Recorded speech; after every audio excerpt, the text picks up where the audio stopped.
Okay, apparently it's 6:30, we can begin. So welcome to the 3rd of February 2025, 6:30 meeting of Gloucester City Council's Overview and Scrutiny Committee. I'm required to read out the following. This meeting of the Overview and Scrutiny Committee is being live streamed on the Council's YouTube channel. The recording of the meeting will remain online for 4 years, and if you are present in the chamber, you are consenting to appearing in the recording and broadcast, which may also be used for training purposes. Now, I don't intend to get everybody in the room to introduce themselves. I gather the people on my left are involved in the presentation, so they can introduce themselves at that point, if that's okay. And the people dead opposite us here are also going to make a presentation, so you can introduce yourselves then. But I think it's only fair and reasonable that we around here introduce ourselves so the people in the room and those who are watching on YouTube know who we are. So I'll kick off. My name is Andrew Brevels. I chair this committee. I'm a city councillor for the Abbeydale ward here in Gloucester. So I don't mind which way we go, but let's go, Howard. I'm Councillor Howard Hyman and my ward is Westgate. Stephanie, Councillor Stephanie Chambers, Group Leader for the Conservative Group.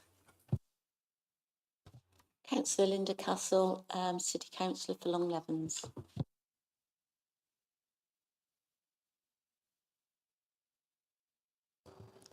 Councillor Angela Conda, Member for Kingsholm and Wootton. Councillor Karen James, Member for Kingsway. I'm Councillor Kate Highland for Abbeymead. Councillor Alistair Chambers for Maxton Robinswood, White City. And Councillor Radley, one of the Elmbridge councillors. Councillor Owen Riedel, substituting for Councillor Joshua Taylor. I'm from Huddleford. Councillor Louise Walker for Abbeydale. Lauren Richards, Democratic Services. I'm doing the minutes. Tom Clark, Deputy Monitoring Officer. Okay, thank you all for that. So I'm going to hand over to Lauren to give us the apologies for absence for this meeting and who's substituting. Thank you, Chair. We've had apologies from Councillor Chambers de Boos, Councillor Bell and Councillor Taylor. We've got Councillor Alistair Chambers substituting for Councillor Bell and Councillor Biederhold substituting for Councillor Taylor. Okay, thanks, Lauren. Item 2 on the agenda is declarations of interest to receive from members. Any declarations of interest? Yep. Thank you, Chair.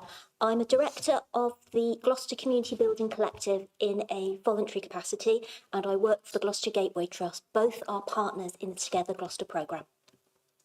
Well, not we, but the monitoring officer is fine with that. We discussed that prior to starting the meeting. Item 3 is declaration of party whipping to declare if any issues to be covered in the agenda are under any party whipping. Take that as a no. Item 4, minutes, to approve the minutes of the last meeting on January the 6th is a true record. Do I have your permission to sign them as a true record? Yeah, take the deafening silence as approval.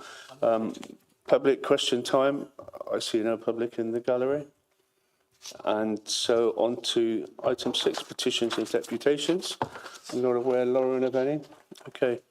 This takes us on to the substantive issues. Item 7 is the action point item rising from the previous meetings. We've had those from Lauren for a while. Are there any questions or comments on those, please? Nope. Oh, sorry, I beg your pardon. Councillor Alistair Chambers. I would have thought it would have been a bit better from GCH just to give some more information on the heat pumps.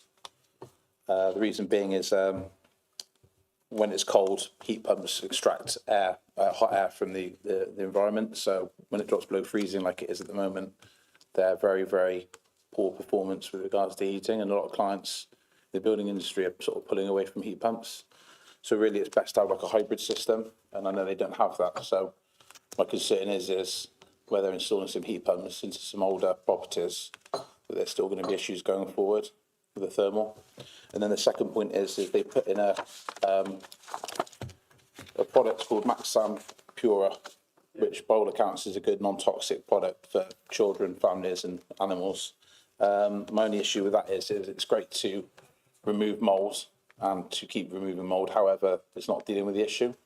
So condensations from issues around poor airflow and not having the right trickle vent or purge systems in place. So it's very well cleaning off, but it's not going to remove the problem. So I think there's something else needs to be done on that to say how they're dealing with the problem going forward, and not just wiping it away, if that makes sense.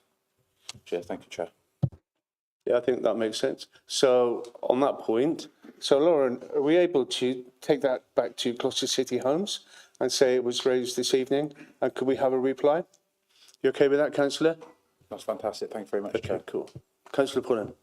Yeah, thanks. I actually raised that with the officer when the presentation was made, if you remember. There was reference to that, and I didn't know what that product was and what it was used for and how effective it was. So, yeah, just to build on that. Okay, that's helpful. Thanks for that.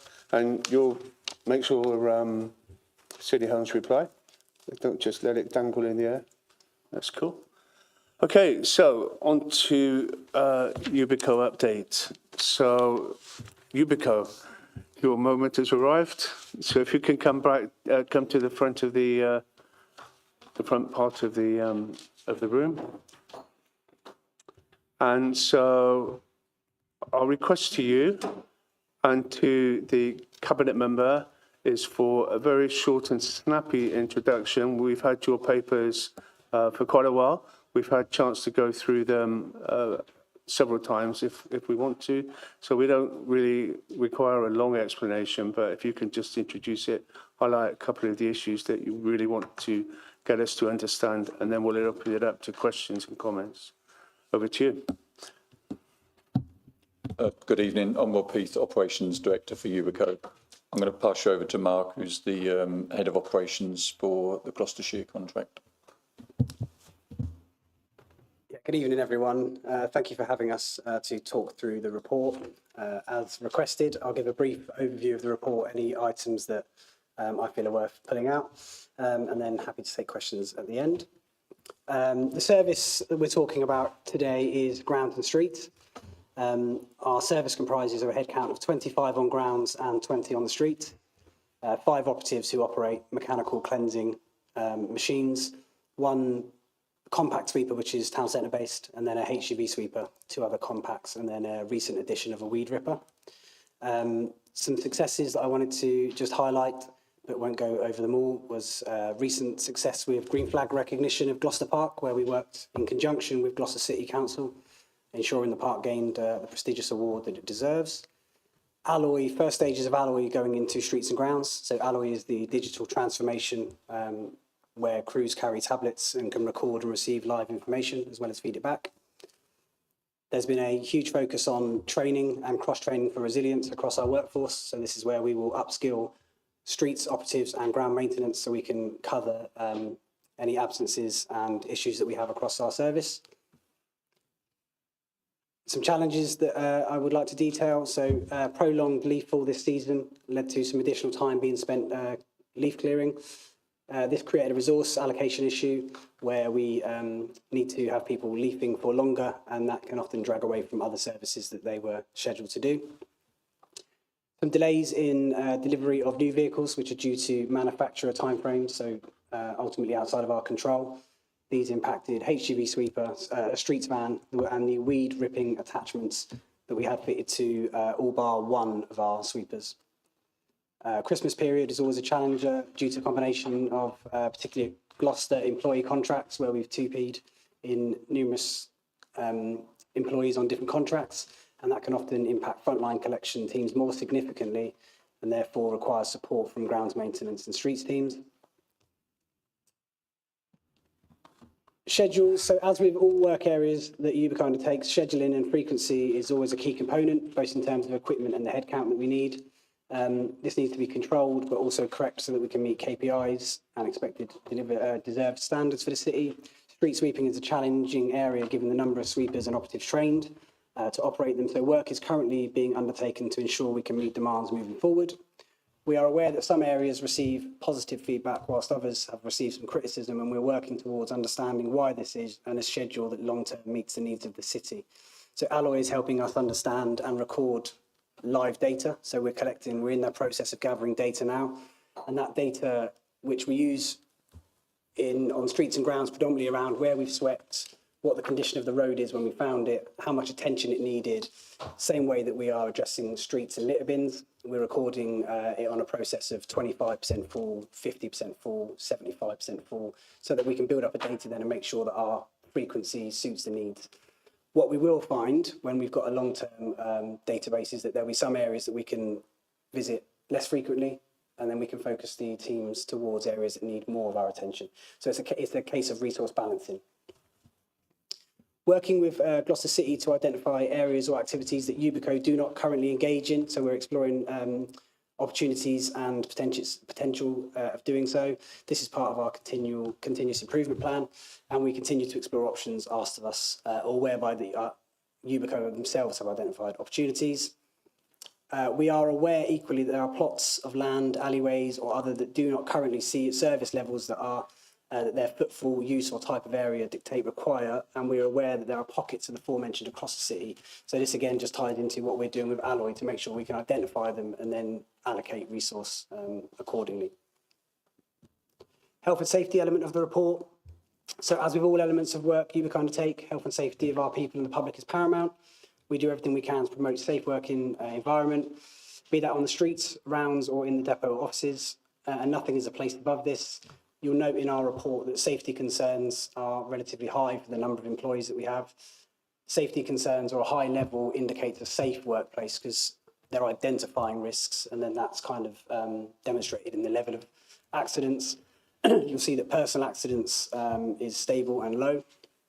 We've had one instance of RIDDOR, which is a reporting of injuries, diseases or dangerous occurrences, regulations during the period shown. This is where a member of the streets team sustained a shoulder injury while manually treating weeds. In the report, just in case it's not clear, STF, which is one of the categories, is slips, trips and falls, so it always features quite highly.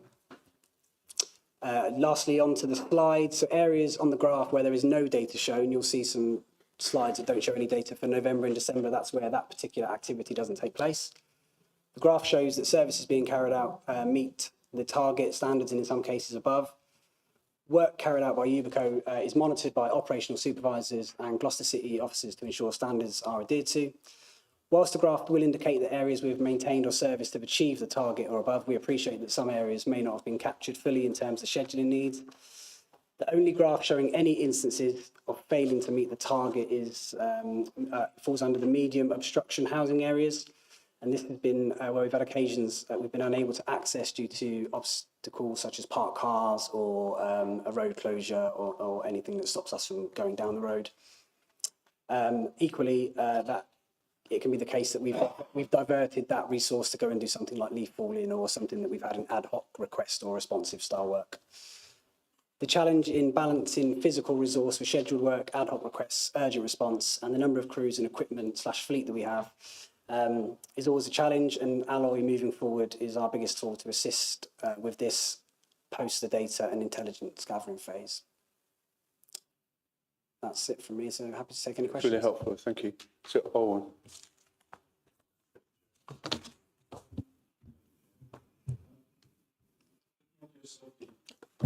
Report I.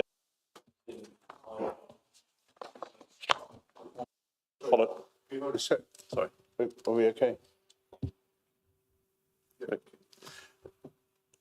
You have a high number of safety concerns, some personal accidents and a single RIDDOR, so the triangle looks correct. Do you have a process to learn from accidents, and do you then have corrective actions to prevent those occurring in the future? Yes, we do. So we have scheduled meetings. So each one of our contracts will have an operational health and safety meeting once a month. The teams themselves will hold regular weekly meetings amongst themselves. But we have an operational meeting once a month where we go through the safety concerns, go through any incidents and accidents, which are all subject to a thorough investigation. We also learn from other contracts. So sometimes there's an incident or a safety concern that's raised, and then we produce things like talks, video training. So our SHEC team coordinate all of that, and then they will roll out some consistency across all contracts. But yeah, there's always some learning that's delivered from every safety concern. We tend to focus predominantly on where we see patterns and trends first, because they're often the most likely that can end up in an incident or accident if it's frequently being reported. But yeah, there's always a monthly meeting with focus on learning from any of them. Thank you. And it's not clear, are these accidents related to staff or are there members of the public involved as well? So I should just point out these slides here capture the whole contract. So this isn't just streets and grounds. So it does cover the whole contract. So these will capture loaders and people out doing refuse and recycling as well as streets and grounds. Personal accidents will capture any personal accident that takes place during our working day. Personal accidents will be employees. Vehicle accidents, they won't they won't identify if it was a. So it's all incidents and accidents. Okay, so Howard.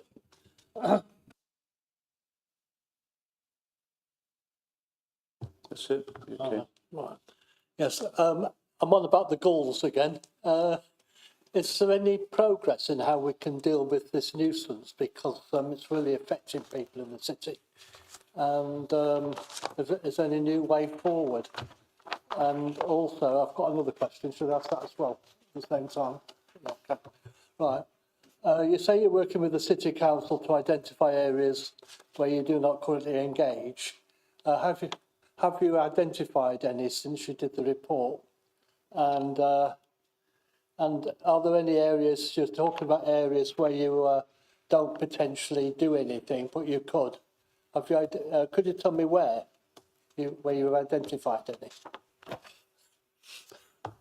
Can I just link that to a question that I've got, so to jump in before the others, but in your report you talk about the issue of gulls and pests at the depot, and you say that the volumes are low.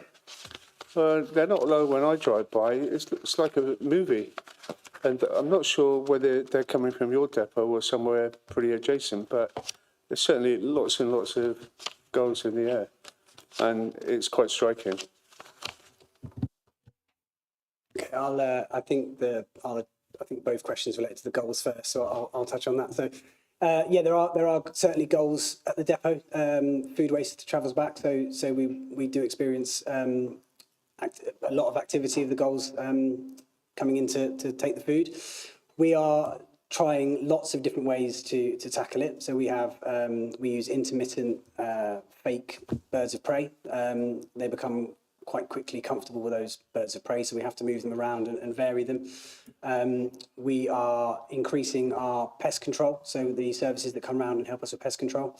We are moving as much food from the depot as quickly as we can. So when it comes in, we're closing the lids and limiting the time that it's exposed or that the gulls can access it. But there are always a time they become quite switched on to when the vehicles are tipping, and that's when you'll see a flurry of activity. We are trialling some netting, I think, soon to see whether we can then protect the food, so protect the food source. And I believe we are also looking to trial a bird of prey similar to something that we've had on landfills and stuff in the past. I don't quite follow that, because you say in your report, so you say gulls keeping volumes low. Well, they're not low when I drive by, but they put a special show on for me. So, as I said it before, it's like out of a movie.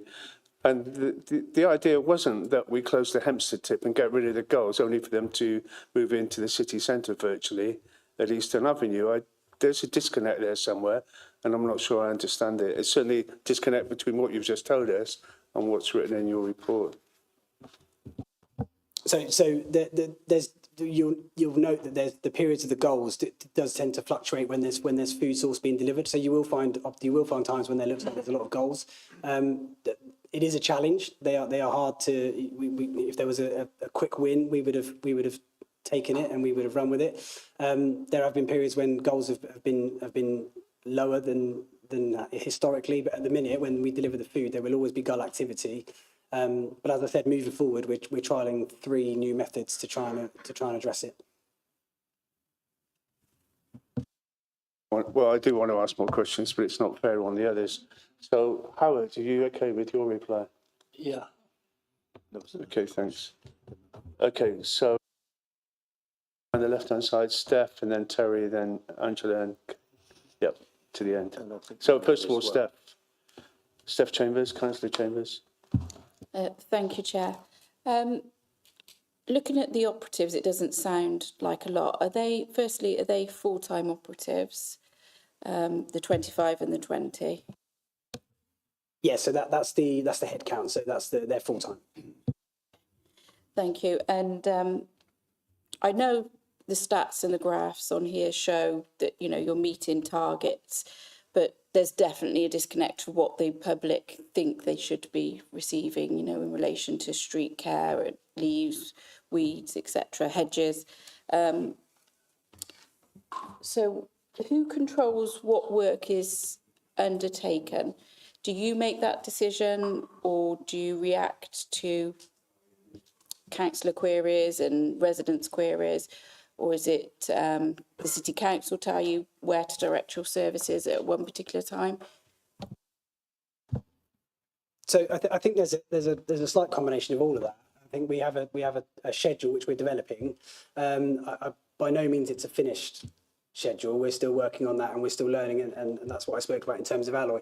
But there are also times when we react to workload. We get ad hoc requests in, but predominantly the streets guys have a schedule that they work to, and then they can deviate from that if there's requests that come in, and some of those have been in responses to councillor requests, member of public requests, liaising with Gloucester City in terms of anything that they may need us to do. So you'll find that there is a schedule, but it will be deviated from in terms of where there's a specific need for a certain area. Thank you. And just, you don't take direct requests, so everything we or residents send in comes through the City Council. Is that correct? Yeah. Yes. Yeah. Okay, thank you. So in relation to reactive services, I understand there's a new system coming in for bins, but definitely in some of the areas where I live, and also which just slightly borders the ward that I represent, there's a big, which is Kingsway, and there's a big issue with the bins, and they're all over the place. They don't seem to be emptied when they're requested to be emptied. It seems to last quite a few days, and we're getting more and more houses built in the area. So this is in the local centre, so you've got the shops, the schools, more people are using those services in the local shops, which is great, but then there's more waste, but there's no more bins, etc. So could you look at doing something there? Yes, so when I spoke about alloy earlier on, that's a lot of the work that we're finding out now. So that clearly there are some areas that we knew there was bins that we would find full, but we're going through a process now where we're capturing that type of data. In terms of putting new bins in, we can make that request. We don't authorise new bins going in. That's a Gloucester City decision. But that's certainly the path that we're on in terms of identifying, bins that need a more frequent empty. And we're tweaking that as we go. So there's still some improvements to be made in that area. So we'll take that one away. But I think Quedgley, the area you talk about, is being identified already as coming across some bins that are fuller than we'd like when we get there. Okay, thanks, Steph. Councillor Pullen, Terry Pullen. Thank you, Chair. I've been a councillor for a while now, not as long with respect as Councillor Gribels, but I've seen several contractors now that the City Council has had, and I have to say that Ubico is the best one that I've seen. I appreciate there are always problems and there are always issues, and there will always be perpetual improvement, but where I'm sat, it looks an awful lot better than ever it used to be. So just to make that observation, first of all, because that's important. in a sense, you preempted one of my questions, which was about street cleaning and bins, and you've already raised that. Because there are some streets in my ward that are, to be honest, if you cleaned them every week, we would still have a problem. But so I'm pleased to hear that you're getting the data together to be able to make changes. So, you know, yeah, as I said, if you cleaned them every week. When are we likely to see the outcome of that data, and when can we expect to see some changes? And then on the back of that, is it possible that each councillor can have a schedule of when that's likely to be happening in their ward, so that we're aware of it, so that when someone rings us up and says, oh, my street cleaned, oh, well, actually, it's going to be done on such and such a week. Thanks very much. And then we don't have to come to you and say, when is the next street clean in such and such a street? Thank you, thank you for the comments regarding Yubico's performance. I think to answer some of those, I don't think I can answer all of those, so I'll pass them on. But just in terms of when you'll start to see results, I think some areas potentially may have started to see some already in terms of we've made some slight changes. It's an ongoing process, and one thing that we've spoken a lot about locally at the depot is making sure that the data we get is reliable. And one of the difficulties in that is you have to get it over a sustained period of time. We don't want to come across any full bins because it's not nice for the operative. It makes everything more difficult, and equally, that's not the service that we should be providing. So we're doing it as fast as we can. It would be, I think we'll start to see the changes happen incrementally. So I'm not sure I could give a definitive figure on when all problems will be resolved or bins that are perceived to be full would be resolved. But we're starting to make those changes now. In terms of the second part of the question, is it? Yeah, please. So there's current team set up which are looking at every single bin in the city in terms of litter bins and dog waste bins. There's over 1,100 of them. Street cleaning as well as Yeah, but we'll come on to that, Terry. So what they're doing is each crew that empties the litter bin has a tablet. When they get to that bin, they tell the tablet whether it's half full, overflowing, how often that bin is emptied. All of that data will come back in. Obviously, there's a lot of bins, so it's going to take a little while to analyse that data. It needs to be done more than one empty. It needs to be done over several empties just to see what's happening in each of those bins. From that, you can look at how many bins do we need? Have we got enough? Do we need more? Do we need more in certain areas? Are we emptying a bin every day when it could be emptied twice a week if there was another one in a similar location? So it's really, really important that we gather all this data so we make it accurate, then we get more efficiency. In terms of street cleaning, Yubico have this information. It's the council that doesn't have it integrated to our systems right now. So they have information in Alloy about which streets are cleaned. What we need is for that information to integrate to our systems, and we're currently looking at a system called Fix My Street, and we're looking at the integration of that. Then you will be able to get more information about when a street's cleaned or when it's likely to be cleaned and the frequency of that clean. Because there are areas in the city where they may only need cleaning once a month, and there are other areas in the city where they need cleaning every day, like the city centre or a row of shops, or a street with a school in it needs a litter pick more often than a street that doesn't, for example. It's just the nature of litter and the way things happen. So it's our end that the issue is, and we are working to address that.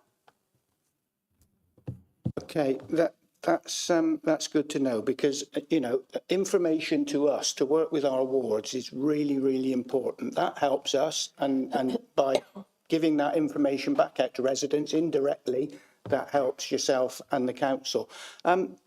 Would that information that you're talking about likely to be available to the public and on the public website? Because that's another way that could be helpful. Again, it's a transformation project. I don't know what money's available, but potentially if the information's there, then it would be ideal. In a similar way to Know Your Bin Day, you can put your postcode in, know when your bin's due to be collected. That's the sort of thing I envisage, but I'm not a transformation person. I'm not an IT person. But you would think if there are street cleaning schedules available in Alloy, and Alloy is going to integrate with council systems, eventually that may be available. Depends on budgets, I guess. Okay, so moving back now, Angela, I apologise for missing you earlier. Sorry, not Angela, Linda, sorry. You put your hand up. Thank you, Chair.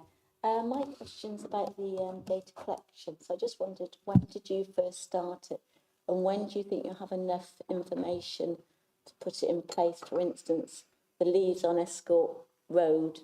So next year, will we have more collection of leaves on Escort Road?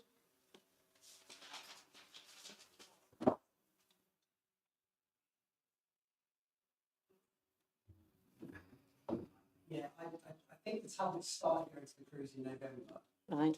There was, I will need to double check that, and I'm happy to come back to you. I think if we started issuing the tablets out in November, there was a sustained period of familiarisation and training with the tablets, which I would have wished went a little bit smoother, but it was quite an adjustment for a lot of the team. So they had the tablets, but I wouldn't say they were fully operational in November. So I can double check that. In terms of leaf fall, we are capturing that type of information, and it certainly will start to give us some data. The thing with leaf fall that we do find is it can change in terms of the amount that falls, when it falls, how long it falls for. So we are capturing that data. I would suggest that might be slightly less reliable than things like litter bins. We tend to find the ones that are overflowing that we found before, that happens weekly, that it will overflow. So we can address those slightly more easier. But we are capturing that information around leaf fall, and anywhere that we find that predominantly is not getting the attention that it perhaps needs, we'll be able to increase some time there. One thing that I suppose what we're trying to do is find the areas equally that don't need as much of our attention that they may be getting, because I think there was pointed out earlier, it is a relatively small team, so we have to free up that capacity in terms of efficiency to move it somewhere else to be able to carry out that work. So that's part of that ongoing process that we're doing, and I think it's probably refers back to my last answer, that it's going to be incremental, and I wouldn't like to give a date when we would know exactly when that was done, but it is in progress now. I'd just like to say, Plot Court car park, we've had an awful lot of issues there with people using these gas canisters. I would like to say that it does look like it's, you're doing a good job there, and it is looking better. So thank you for that. Okay, I bet you're glad you came with all of these congratulations. So it's just still moving down here. Okay, no, that's cool. Okay, so we had Angela. Did you have your hand up? Cool. Thank you, Chair. Regarding maintenance of open spaces, parks and gardens particularly, we've got bound gravel paths in my local Victorian historic garden, which are no longer being sprayed because we heard from the Cabinet member last week that use of glyphosate is being reduced as much as possible. But if we physically pull the weeds out, then we disturb the bound gravel. So what hope can you give us? At the moment, we're not getting any maintenance of those paths from yourselves.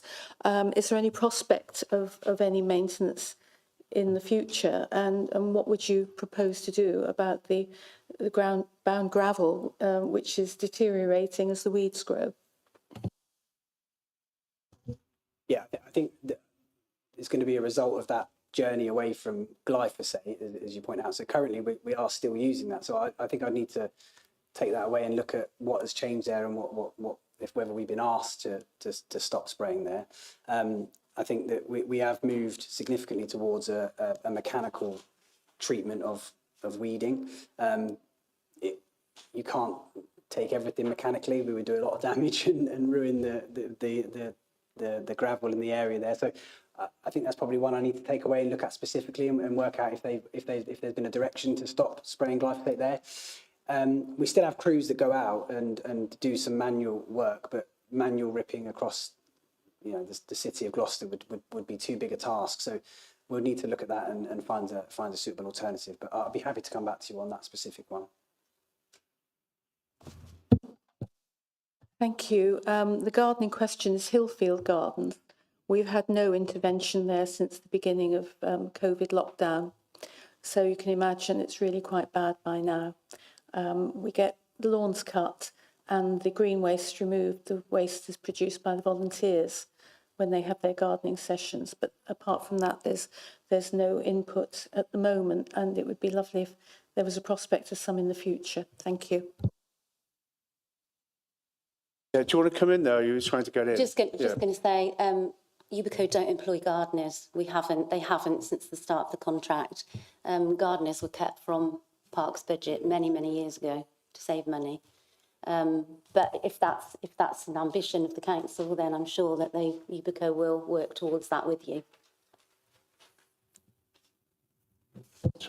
No, I wasn't meaning gardeners. We have our own team of quite knowledgeable gardeners in Hillfield. It is dealing with the weeds, really, because there's heavy use of the paths. We have people in wheelchairs being pushed around.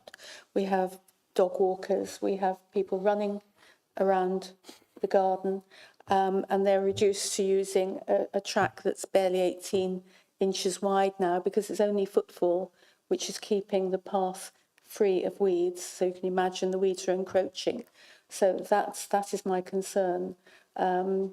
We haven't had any input in that respect for 5 years. Thank you.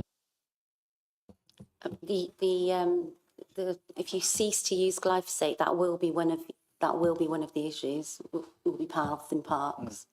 You won't be able to spray them. And where you've got, like you say, bang gravel, if you start manually trying to remove weeds, you will remove your bang gravel. So yeah, that will be an issue. We are hoping to have those particular paths resurfaced soon, but other councillors might know of areas in their own wards where this is also a problem, and maybe they haven't got the prospect of new surfaces. So it's a thorny problem, shall I say, that we need to think about. Okay, I think you've made your point well, if we can move on. So Councillor James, you were next. Yeah, thank you, Chair. It's a similar question, really. I know over the end of the summer and the autumn, I was chasing up constantly to see when the Hayco machine was going to come to Kingsway. I know the path that goes down past my house, past the attenuation ponds, I don't believe that's been done. That's still very overgrown. Is there any plans next year to perhaps change the order in which wards are visited? So that Kingsway always seems to be the last on the list, and if the weather's particularly bad, it gets into October, we just don't get it done. So is there any chance you could put us first? Or... Exactly what's happening there. Yeah. Starting in the south of the city and working our way backwards, we do know that one weed ripping machine isn't enough. There's a bit of a plea for a second one, just waiting on budget. So if we can get budget, we'll have a second one, and we'll work from the south end, from the north end, and meet towards the middle. Obviously, we always start in the city centre because that's the high footfall areas, but we will work from the south this time and work our way back. I think it's worth saying, Councillor James, that the issue with the Hayco is it's really good. It's very successful, but it's a sort of a small machine, so it fills up really quickly, and you've got to empty it then, and you've got to go all the way back to the depot to empty it safely, and then go back out to carry on weeding. So you can end up having the machine, I think it's right to say, it's emptied sometimes 4 or 5 times a day, is that right? And it's, that slows it down. If we had another one, that would be brilliant. And obviously we've got to try and work out if we can afford that. But that would allow us to do more areas and not have that thing of where one's out of action, the other one can be out doing the other half of the city. Okay, thank you for that. Can I just ask then, there's certain areas in Kingsway that have, in the last sort of 2 or 3 years, been grassed by the council, areas in Marham Drive, actually, up where I live, that are on either sides of the houses. So they're areas probably about this wide. Is that something that the City Council will go along and cut? Because they've never been cut ever since they've been had the grass put down there. So they're now growing up this high and underneath people's windows. I have had a problem going backwards and forwards between the city and the county to see who these bits of land belong to, and Highways insist it's not theirs. But I don't know if you know whether it's come back to me, Karen, with some details about where it is. We'll have a look. We'll have a look who owns it. It may not be anybody's land. It may be unadopted.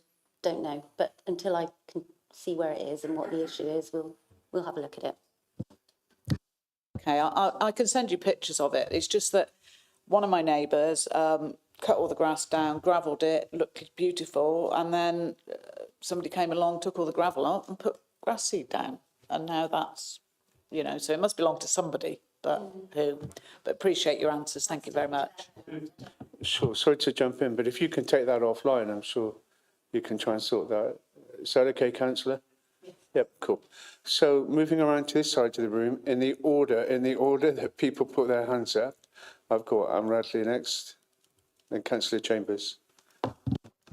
Thank you, Chair. I'll start with one that you've done a little bit already. You mentioned pests. I've read along to the end, and it's unusual to see owls and kites on the list of pests. Again, I know that some gulls are having a bit of a tough time at the moment in terms of the survival of various gulls. Could you assure me that the actions that you're taking to legitimately reduce the pests aren't, causing harm to endangered gull species or, causing harm to the owls and the kites? Yeah, so apologies if I was maybe slightly misleading in my answer. We don't carry out that activity, so we get experts and specialists in to assist us with that. So everything that is done in accordance with their correct procedures and policies. So we hand that task over to professionals to come in and do that for us. Lovely, thank you. And I'm assuming they would make sure that you weren't inappropriately reducing gulls that were kind of struggling. So just the gull species that you've got many more than you need of.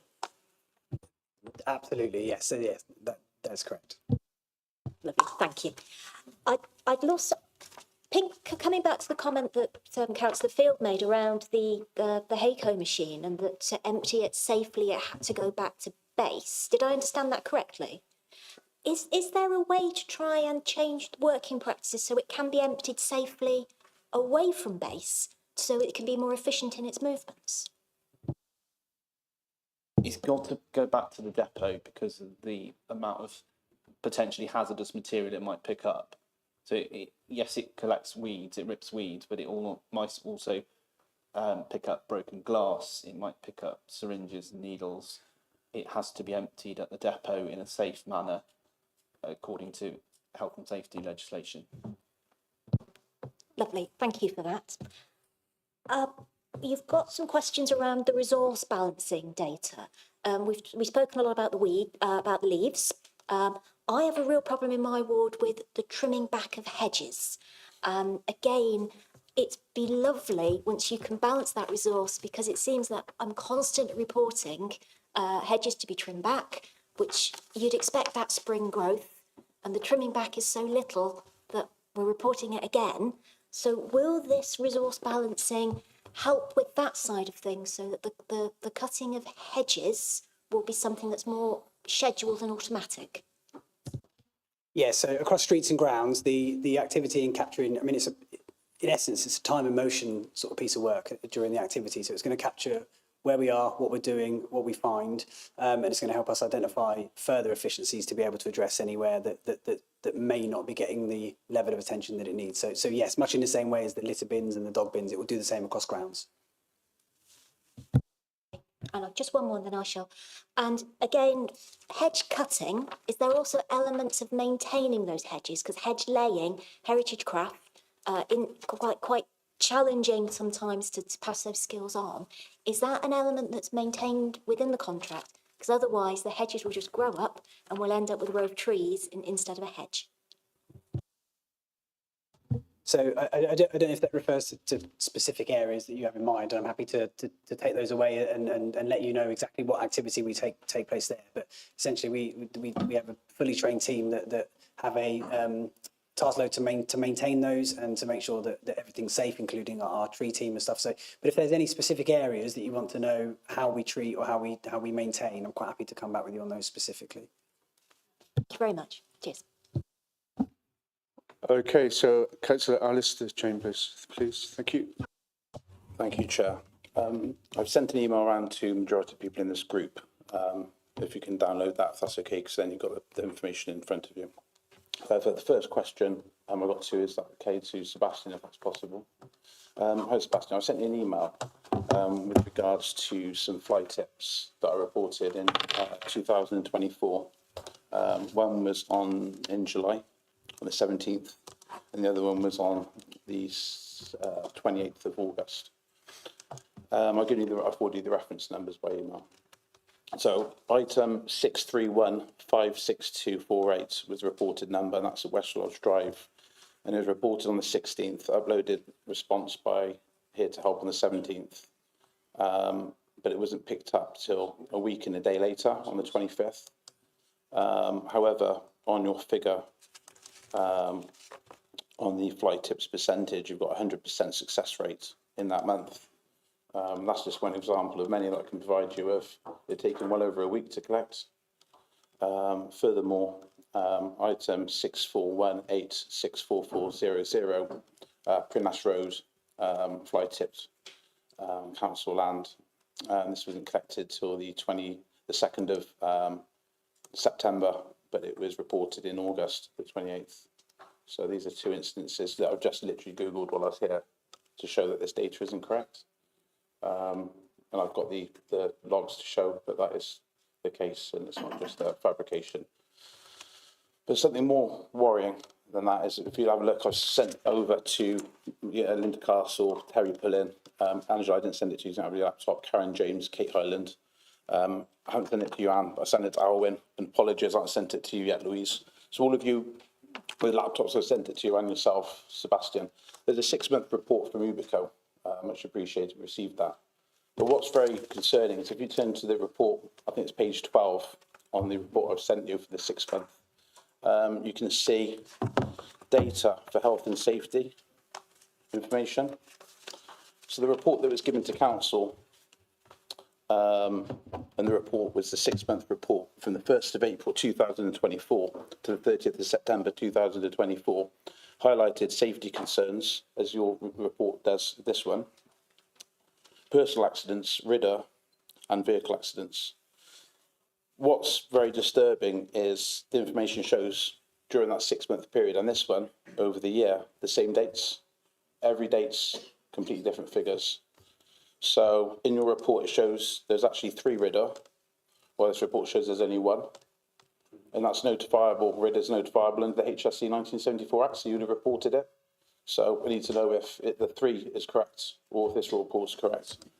Safety concerns as well is, it says 3 for April, yet the document you issued to council for the same date shows 43 in April. I've got the document now, I've emailed it over if you want to have a look at said document. So, yeah, if that's okay. The information you're looking at today is for streets and grounds. The previous report would have been for the whole waste and recycling service. The other 2 readers were on waste and recycling. I remember those, yeah. Okay, so this is only for the waste collection. Okay. Streets and grounds, environment. Okay, so, okay, that answers that. So the 1 RIDA comes under streets and grounds, the other 2 came under. Sorry, yeah, just to be clear, it's probably a bit confusing. So this riddle here relates purely to the streets and grounds activities. There was 3 across the whole contract in total. The other 2, forgive me, I don't remember the exact, that they were on the waste and recycling frontline collection services. So I think it's the fires, injuries and fires. I think you're right, yeah. But I think they were, so these ones here will focus on the activities that the streets and grounds guys do, either in the yard or out on their rounds. The full report the other report that we send normally have those combined. I think this is the first time we've done it in terms of a split, waste and recycling and streets and grounds. So that might be the confusion, but I probably should have made that clear in there, so apologies. No, that's absolutely fine, but still, there is still inaccuracies with the report I forwarded over the 2 emails that I raised with Ubico. And the councillor, Sebastian Field's got them on his computer. I've also copied you and Dawn, but I appreciate I've got your computer. But it clearly shows that the 100% figures aren't accurate. So I'd like, if possible, to maybe other councillors that have sent stuff on, it's taken well over a week. It might be worth assessing that and just seeing where the figures are, because obviously that then raises concerns over the rest of the figures. Because looking at it at a glance, it shows absolutely fantastic, all hitting 100%, bang on 100% on absolutely pretty much everything. And then nothing's really under, everything's over, and over quite substantially on the other pages. But like I said, what raises my concern is that this data's not correct, given that I've just literally Googled, well, not Googled, I literally just typed in on my emails and found that there's 2 mistakes there. So what would we better do with that, Chair, given that there's evidence that this information isn't correct with regards to some of the key performance indicators? Is there anything what we can do on that? Oh, we've got under. Sure what isn't correct. So, Alistair, Councillor, sorry, we just need a bit more clarity on what's going on here. Sorry, Chair. So the monitoring officer and I are struggling a little bit So sorry, Chair. Understand the point you're making. Apologies. So the clarity is Do you want to chip in first?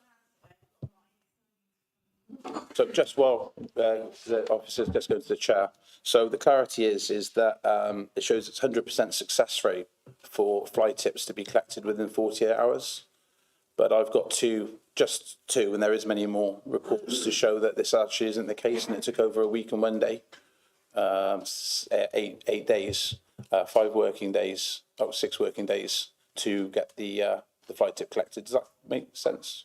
Yeah, it does. So you're saying you're happy to wait for 5 days? Sorry, Chair. So the graph here for waste collection. Sorry, yeah. I think I understand the question. So what you're saying, Councillor Chambers, is that Ubico have said in their data that they respond to 100% of fly tips within their 5 working day period, but your experience is that that is not the case. Is that what you're saying? Correct, yeah. I forwarded over the case numbers to Sebastian Field in this email.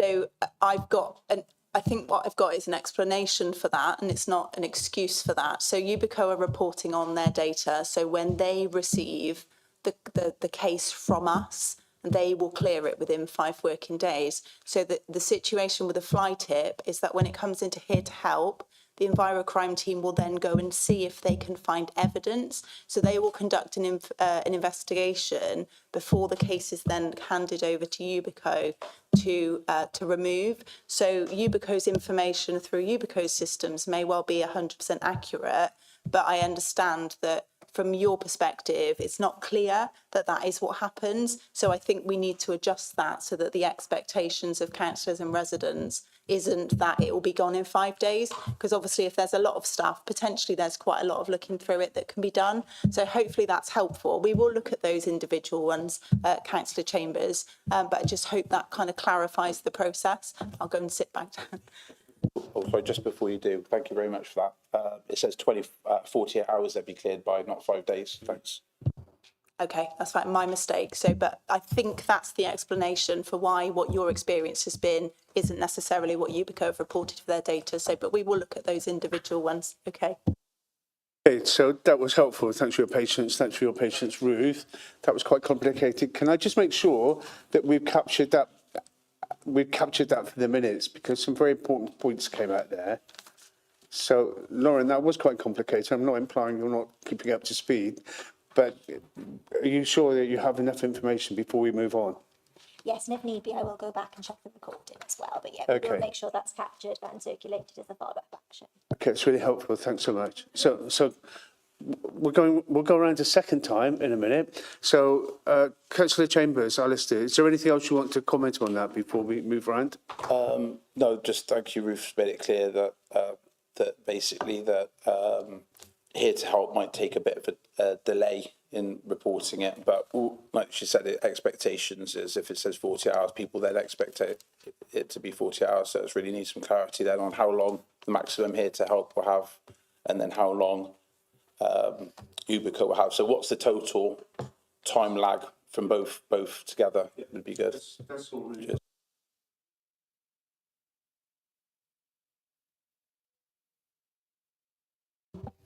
Thank you, Chair. Our City Council has an ambition to encourage people to travel actively into the city, so walking and cycling. On the 11th of October last year, I was cycling through Kingsway, and I took a photograph, which I did at the time share with cabinet member, it looked like the cycle path was covered in compost. There was about 5 to 10 centimetres of debris strewn all the way across the cycle path, making it quite unsafe to cycle. And, you know, somebody could get a puncture, particularly if it's late at night. That would be a safety risk in itself. And even last week when I was cycling through Barnwood, there was still debris on the cycle path, muddy debris now that is slippery and makes it difficult to cycle. I wouldn't want to be using a wheelchair in places like that either, nor would I particularly want to be walking in shoes that I would then bring indoors. How do we prioritise those paths ahead of other paths which people use rather than which motor vehicles use? I don't know if prioritising necessarily, Yubico will respond to areas that we might maybe get requests from Gloucester, information that may have come through here to help. So anywhere where there is an increased risk, we will obviously, if we're carrying out another activity, we'll divert someone to go and address that. We work closely with Gloucester City around any issues of that. So every time or each time we're asked to divert from something and go and address something that is a health and safety risk, we will do so. We appreciate that there's issues that can cause more of a risk, you know, on cycle paths and pedestrian areas. So we will attend those as quickly as we can once we get that instruction. Thank you. I'm not suggesting something reactive, but rather that at the moment it appears that the cleaning of streets is prioritised ahead of the cleaning of footpaths and cycle paths, and perhaps we need to adjust that to encourage more people to use footpaths and cycle paths and get people out of their cars. Thank you. Okay, so moving around for a second time, Linda Castle, then Steph Chambers and Terry Pullen. Thank you, Chair. I'm just conscious that we've gone on this subject now for 3/4 of an hour. Is it going to go on for much longer? Good point. Can we move on to the next one? I'd rather let everybody have their say, if that's okay with you. Okay, so Steph Chambers. Thank you, Chair. Just have a question on the vehicle accidents, because we did have, not this year, but last year, quite a serious one in my ward. If Yubico's at fault, are found to be at fault, who bears the cost of sort of insurance increases, compensation, etc.? Is that a Yubico cost, or is it a Gloucester City Council cost? So does it affect our services that we can do? It's a Yubico cost, but Gloucester City, being a shareholder, would pick up those costs ultimately. So Yubico don't pay for that out of the money. We get it in from the shareholders. So our insurance cost is across the whole of Yubico. So yeah, any insurance increase would be back to yourself. Okay, thanks. So Terry Pullen. Yeah, thank you, Chair. Respectfully, can I move that we move on to the next item on the agenda? We've been on this for a new... With respect, no. If you want us to move on, please let us move on. We have other speakers, and I want to take them before we do move on. But in accordance with the Constitution, I understand that I can move, that we can move on to the next agenda item, because I believe that we spent quite enough time on That's this. really unfair, because we've got members who haven't spoken yet. It's not... I'm not sure whether it's unfair. I'm just moving that in accordance with the Constitution. I'm not sure it was seconded. Okay, so we're going to put that to the vote, and we're taking a vote on that we abandon this issue and move on to the next business. So I recommend that we continue with this. We're getting some good answers. It's a useful exchange of ideas and views, and I suggest that we vote against what has just been proposed by Councillor Pullen and Councillor Castle. So all those in favour of what Councillor Pullen has just moved, that we move on? 3. Against? 6. Okay. So, abstention. Okay, cool. So I will urge members to be brief. And this is the second time we're going round. Everybody's had a fair crack of the whip. And so after Steph, we had Terry, so Terry's spoken. So Councillor Kate Hayling, you've been very quiet, Kate, at the back. I'm glad we were able to get your contribution. Let's hear it. Thank you. It is just a very quick one. With your data collection and the alloy, are you also taking into account volunteer like litter pickers? So in Abbeymead, we have quite lucky, we've got quite a few of them. So when you're coming up to like doing your street cleaning and stuff, you might find the conditions good, but you could have had volunteer litter pickers have already been there and you've got 3 bags there already. Thank you. Yeah, it's a really good point. So no, that's not captured in our data in terms of what our crews are recording. We do work. I mean, we had a conversation earlier on about the great volunteer litter pickers that Gloucester have, but it's not captured in our data. Moving forward, I think it should be something that we should maybe work on and make sure we've got it recorded so that we can capture that as well. I will come in there. We don't pin our volunteers down to certain times and certain days. So we might have somebody, we've got over 150 registered with us now, but some of them do it once a month, some of them do it twice a year, some of them do it twice a week. And we don't actually pin them down to a schedule. So it'd be really difficult to know when they've been and when, apart from the fact that we're collecting the bags, which they notify us of. But we don't know how many of them or what sort of resource they've put into it or how long they've spent or anything like that. Yeah, so that's kind of sort of my point, is that you don't, you may get there and the condition's good because there's been a volunteer litter picker there. But then, like you say, if they're not able to then go for a few months and we're not then capturing the information, actually the street's then filthy the next time, are we collecting where's been litter picked? Does that make sense? So, Kate, as a newer member, thank you for your contribution. Thank you for your questions. So that just about wraps it up. So I'm going to thank the team opposite me, including the Cabinet member, for the polite and courteous way you've listened to our questions. And we are moving on. The way you've answered our questions, we can contact you anytime, I guess. Who has your contact details? Ruth or Dawn? So we can pinpoint each one of you. That sounds like a threat. It's we're trying to be helpful here and wrap this up and move it on. But people who do have questions, Councillor Chambers, I really do want to move on. You have that opportunity to email the team straight after this meeting. I do want to close it there, and we'll adjourn if necessary while you guys clear, and then we take on. I can't remember who's next. The Freedom Leisure update. But in all seriousness, thank you for your patience and courtesy. And sorry we've got to move on. Thanks.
In place, so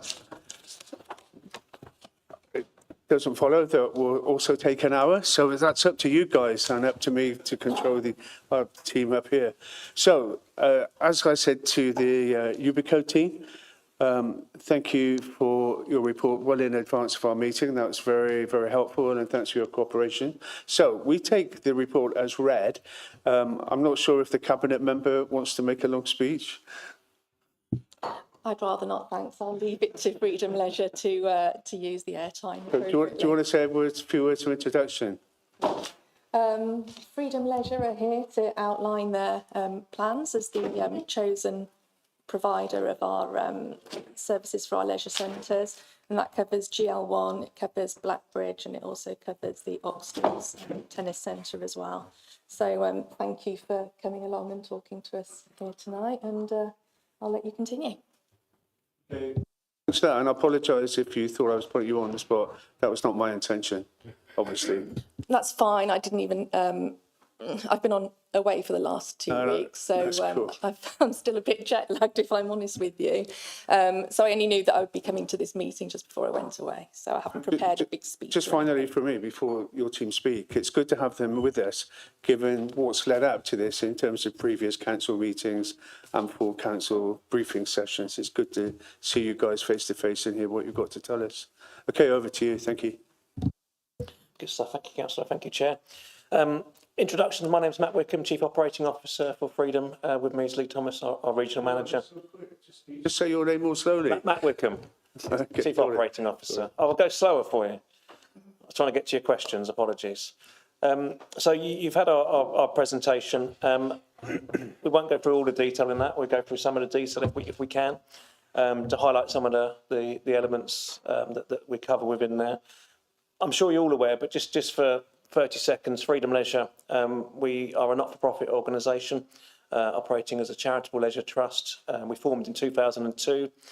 We were originally the Leisure Services Department of Wilton District Council, and they outsourced in 2002, which was instigated by our current Chief Executive, Ivan Horsfall-Turner, who still leads our team today.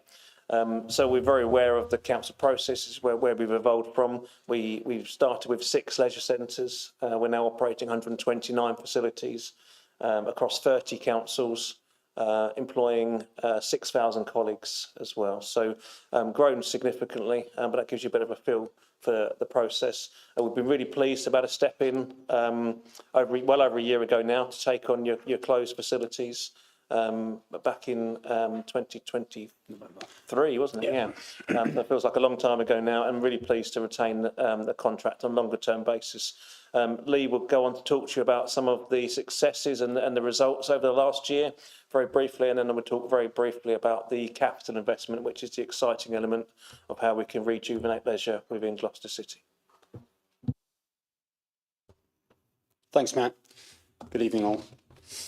Yeah, as Matt mentioned, we wanted to just give you a brief overview of the journey so far. I know you've had the presentation, but obviously over the last 12 months, we've had near 300,000 visits, so 284 to be specific. It's been exponential. We've gone from obviously closed facilities to a monthly footfall now of nearing 12,000. So it's a significant growth over that period in time. From a membership perspective, we've now surpassed the pre-closure figures. So at pre-closure, they were at 1,032 members, and we're now at 1,286 as of December 2024. From a learn to swim perspective, we are nearing the pre-closure figure as of December, but I'm pleased to say, as we're now in January, we have surpassed the pre-closure figure of 1,313. So as you can see, we're continuing to grow both on a participation level and a commitment level from the local community. The Tennis Academy continues to grow. They closed on 251 pre-closure, and as of December, we were at 320. And again, I'm pleased to say that's moved on to just above 330. And finally, from a KPI perspective, Gymnastic Academy is at pre-closure. So it was 72 closing, and as of December last year, we reached 73. I think an important element to raise today is actually the return of large-scale events to the city after quite a significant period of absence. And if you look through the graphs of the participation, you'll note that there were a number of spiking points, and that's specifically where we've had these events return. So we've had everything from robot wars, Comic-Cons, wrestling, boxing, swimming, water polo events, And it's just great to see the social value of that and obviously the boosting of the local economy thereof. Matt, did you want to jump in on performance for moving forward? Carry on. Yeah, okay. Yeah, and then looking at the financial perspective then, so we are currently £270,000 in deficit after the first 12 months of operation. But I think what's really important to see is here that from an income perspective, we have surpassed our expectations. The challenges have very much been on managing aged buildings, ensuring that there is a sustainable future immediately, because that was obviously the goal of the interim contract. The in-year investment, we've relamped all the tennis courts, we've rebranded, we've put new signage up, there's new pool inflatable in place, we've resurfaced the outdoor tennis courts at Oxtals, there's new pool grating throughout the whole surrounding of the main pool at GL1, and new water polo goals and the new gala timing system. So in order for us to be able to deliver on some of the events we wanted to do, we've had to invest. And hopefully that you can see that we are absolutely committed to ensuring there is a future for leisure provision across the city. And just finally from me, obviously we've got the energy works underway currently at GL1. PV solar, and there's over 800 panels that's been installed on top of GL1. And to give you some perspective on that, it's roughly 220,000 kilowatt hours that will generate as usable energy moving into next year and beyond. So a considerable contribution. Yeah, and over to you, Matt, in terms of looking forward and what the project holds. Thank you, Lee. Yeah, as you've obviously got the slides, and I think the images that we've got within the presentation sort of hope gives you a bit of a flavour. I think what's fantastic is the significant investment that's been released through the leisure contract that you've ultimately tendered for, which has allowed that future investment into fairly tired facilities, if we're really honest. I don't think there's any doubt with that. That will enable the gym relocation, which I think will be a much sought after. As an example, I was at the facility earlier on at a relatively peak time, and that facility isn't where it should be currently in terms of that attendance and the membership base. To maximise the financial return for that facility. So that new facility will have a really positive impact. Something that we're really pleased about to introduce will be the soft play and the climbing, because they're new activities. And I think if we can bring new activities into the facilities, that brings new audience and actually really does start to lower the age of the target audience as well. So we can bring some babies, toddlers, and then some of the sort of slightly older children into the climbing facility as well. We've operated those facilities elsewhere with great success. Especially on wet bank holidays and wet half terms. That's really popular activities. So we're confident that will work really well. There's an awful lot of work that will also go into creating what we call a splash pad within the existing leisure water. So removing some water, replacing that with a far more interactive experience for the youngsters and for their family, but actually a safer experience as well in terms of flooring, the interaction that takes place. Less water, so obviously removing some of the potential drowning risks as well. So that's really exciting. And we've already talked about some inflatables. There's more inflatables to come into the main pool and into the main hall as well. So really exciting elements. You see some of the architect's images within the drawings, and it gives you a bit of a flavour. They're not the final thing, but they are a bit of a flavour for what's coming. We are busy working at the moment behind the scenes, and appreciate everyone wants everything to happen straight away. So do we. We absolutely do. But there's lots of work that's happening behind the scenes to get us into a good place.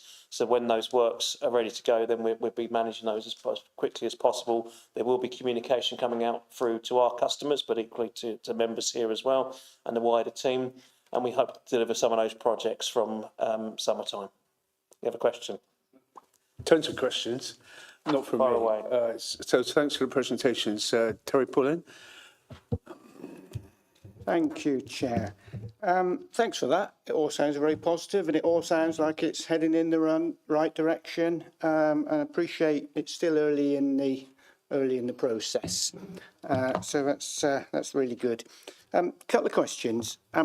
Part of the contract and part of the bid was about social value. and I've had a look at this, and there were, I believe, a commitment to reducing crime, engaging communities in health and well-being, and supporting older people, vulnerable people, people with special needs and learning difficulties.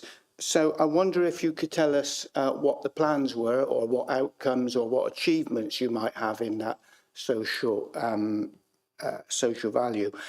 And a second question, I understand that you're looking at using GL1 as a concert venue. And I just wondered, I mean, that's quite positive, but I just wondered how that works in terms of the other areas of the city, like the Guildhall, and how you will be looking to work to complement what's going on across the city rather than compete with those such events. Thank you. If I start, and then Lee, feel free if you have anything to add. If I can start with your last question. I think our approach is very much working collaboratively. We've already talked with officers around having a more of a joint programme that we're all maximising opportunities within the city. Most notably, differences scale and size, and actually what we can accommodate. We're limited with our seats, which is different to the Guildhall and the capacities there. We have got a lot of floor space, which is again slightly different. So I think our venue will lend itself to different events. Music concerts is one option, but it's one of many. And so I think we're just about working collectively. We're not looking to take from one to the other. It's about trying to bring more to the city and provide more for the community rather than just moving it between venues, which has got no real advantage for the city and ultimately for us. So hopefully that sort of covers that point off. In terms of the social value, absolutely a key part. I can't report back yet because ultimately our first year was just about keeping the facilities open, and it was our bid and our tender which would ultimately commences from April essentially that would take us to the next stage of delivering on that social value. A key part of that will be around our Healthy Communities plan. We had a plan as an outline plan within our tender. The process now and actually some recruitment for some members of our team. That recruitment will be happening shortly, and as a result they then start to work and engage with the communities to develop that plan for the specifics for the particular communities and particular wards. What we don't want to do is to say, here we go, here's our one plan, we're just going to deliver it. What we deliver in Gloucester, we deliver in Worcester, and we deliver in Brighton. It doesn't work. Everyone's got different needs in every community, and even different needs within those communities. So it's really important that we undertake an engagement exercise, which will be undertaken into the new financial year with our Health Communities Manager. That will establish the plan in more detail, and then the outcomes will be there. Some examples we've already included within our bid, but as an example, we run and it links to the crime element that you touched upon, Councillor. We run a Friday night project in many of our facilities now, and that's about engaging teenagers into our facilities and actually off the streets. Where we've done that, we have absolutely seen a reduction in crime rates as a result of those activities. We actually engage with community services and the police as well to deliver some of those sessions, so that there's more of an interaction between the youngsters that come along and some of those services, and they start to value the facilities more as well. So that just is one example of what we'll be looking at doing, but that will also target older populations, which might be through walking sports, it might be through walking activities. The disabled community are a key part of that plan as well. But it's important that we understand where the needs are, rather than just saying this is what we're going to be doing. So that's our approach, that's the work, that's what we've committed to, and we look forward to reporting back next year on the outcomes. Okay, is it okay to move on? No, I just think that was a great answer. Thank you very much, because that is really, really important. And we look at communities and not just sport and activity. In terms of the acoustics of GL1, I'm not sure how that works, but that's another issue, and I'm sure you're aware of that. So, yeah, thank you. Okay, that was rhetorical, I think, so move on. So, Vice Chair? Acting for, sorry. Oh, my goodness me, everybody's been very precise. Acting Vice Chair. Oh, I've been promoted. Okay, you've got a very exciting programme, and seemed to be a lot better than the last lot. But I was just got a couple of questions. The programmes you're actually taking forward, are they actually on schedule? And the other thing is about the deficit you mentioned. How long do you think it will take to actually clear that deficit?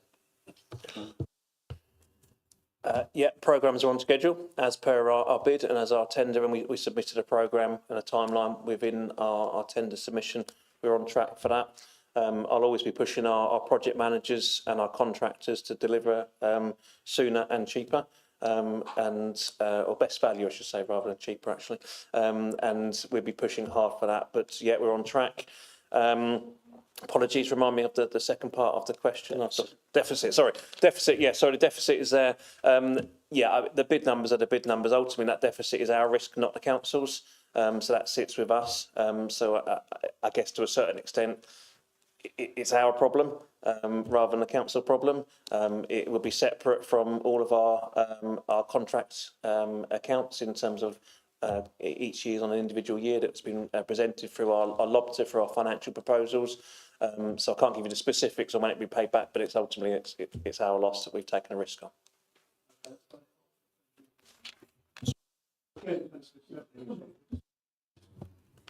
Thank you, Chair. Looking at the papers, there's some really exciting projects coming in. Obviously, some of them are coming from the investment that was through the contract, which is great news. My first question is, I know in relation to social value, you said, you're going to be looking, this next stage to look at. But with these projects, I just really hope that some of like the soft play, the slides, etc., they will be disability friendly for children.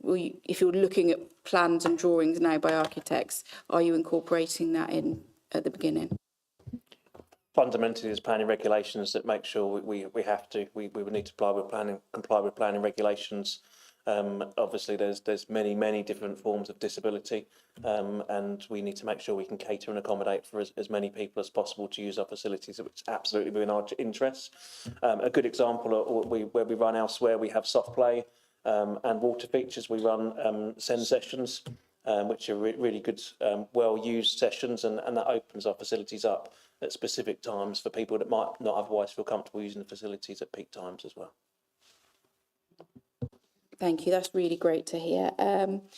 My next question is, and I think this has always been an issue with GL1, and I know we're supposed to be moving to a more green agenda, but if you think doing late night events, etc., is parking, or even if you're traipsing along with a few children, buses can become more expensive than driving, and you've got bags, etc., kits, some of the activities you have to carry a lot of things. So there's still going to be a lot of people travelling by car. So what's your solution for parking? Thank you. If I could come in there. Yeah, absolutely. We've introduced two elements here, and one is that we have a green travel plan in place, which does identify, I heard you talk about cycling earlier, the cycle path, the bus routes, local taxi companies, walk-in routes. But in addition to that, every event comes with an event plan, which we'll work with. We've worked with the Guildhall previously just to identify the ways into the city and the easiest points of exit, where to park and how to park. Additionally, we've linked up with Asda opposite, so now our customers have parking opportunities there whilst they use our facilities. Thank you for that one. The next one was marketing.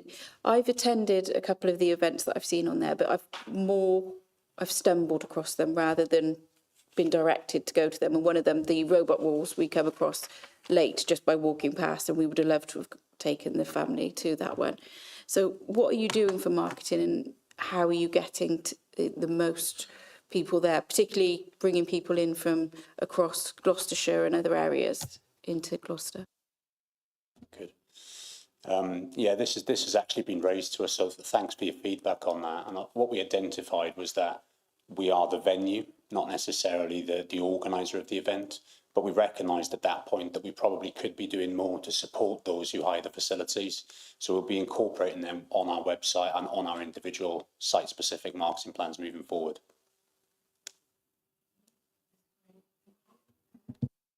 Sorry, my last question is, I presume we've still got our youth engagement officer we employed.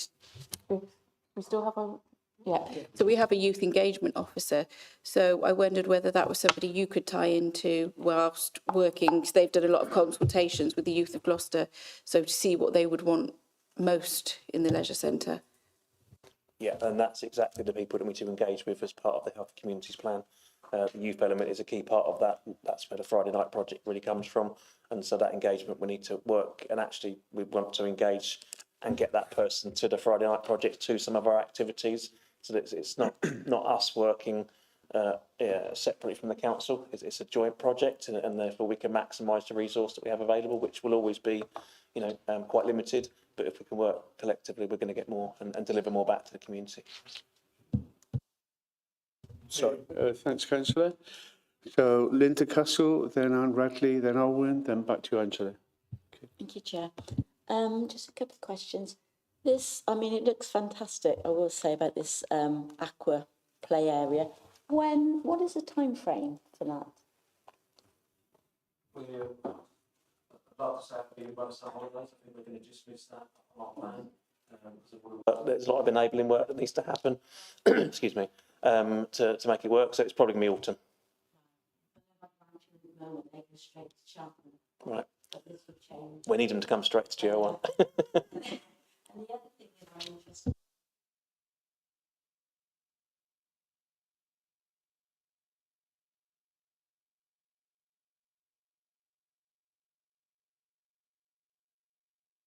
and I'm sure you're working with the university using their car park, but there is the big problem with the track in between. From the university to Plot Court, it's like a mud bath, and this is, I think, holding you back. Well, we feel in Long Levens, because we get all the complaints because of the parking, and also the drive up to that area isn't suitable at all. So, have you got any plans to invest any money in that track to make it suitable to be used all year round? Thank you. Thanks for that question. I know we've had dialogue before in the past on this subject, as a matter of fact, but my understanding is we're trying to identify who owns that plot of land. And I don't think that's quite specific at the moment, but the track in between the university and Oxtels, I believe. But what we do want to do is support in any way that we can. But ultimately, it does come down to budgeting purpose from all three parties, I believe, is where we're going with that. But I don't know if you want to commit at this point. Yes. So I believe, well, it's owned by, I think it's owned by the county council, but the city council have a duty to keep it maintained to a standard. That's my understanding of it. So would you be interested if the university then, work with the university, if they were interested in putting so much in, and the city council and yourselves, would that be a possibility? Yeah. It's a limiting factor at the moment, particularly with traffic onto the main road there and parking as well. So yes, certainly. Should we pick that up offline? Okay, thanks both of you. Next on the list is Anne Radley over here. Thank you, Chair. It's really lovely that in your speech you talked about the solar panels. Could you give a little bit more detail about the savings that might bring in terms of carbon and perhaps money as well? Off your top of your head, Chris? Yeah, I can support that question. The savings per year, assuming that we're still on the existing rate of 21p, it'd be about 46,000 a year. And that's if we do reach the estimated 220,000 kilowatt saving per annum. And I believe it's 46 tonnes of carbon per annum. To give you perspective, that probably provides energy to around 80 homes in the UK a year. Lovely, thank you. I know some of the buildings in the city, they have their inverters set for public access. And I'm one of the sad people that look up various buildings in the city and see what the solar output is. So if you have that facility, other people like me would really appreciate that. So thank you very much. I have a query around the climbing wall. It looks beautiful, looks really, really lovely. But I'm wondering if in any of your other facilities you've got this set up, because I'm not sure I'd want to climb in basically the cafe, and whether that might have an income, a knock-on of the amount of income it can generate. Yeah, we do. We have it in the specific version in 2 facilities. They're actually both in cafe areas and operating really successfully. One is literally right next to the cafe with glass screens. I should say this is more of a fun climbing rather than serious climbing. It is aimed and targeted more at younger people. It's not to say that adults can't use it, and they absolutely do, and parents, and I've done it myself with my children in one of our sites. They absolutely can, but it is more of a fun type of climbing as opposed to those that might be taking it slightly more seriously. It doesn't require, you can go fully dressed, and it doesn't need to be shorts and t-shirt or anything like that, so trousers and stuff. So generally, we haven't had any comments back to say that anybody is bothered by that. But I take on board your comments, and I'm not sure that's going to change the design too much because that's where we got the height, unfortunately. And that is the only part of the building that's really got the height that will accommodate it, because obviously they're quite tall walls. But the children certainly haven't been bothered up until now. Lovely, thank you. It's good to know that, I'm being a bit picky and it's working in other areas. That's brilliant. My last question, in terms of your social value, have you got plans to try and encourage local people to work within the centre, and previous people that were employed by the previous contract, how many of them have come back and stayed with you? Yeah, good question. I think the starting point for us is that we all of our operations rely on local people. Leisures of a state where the salary and the package in terms of employment is not the greatest. We employ a lot of younger people.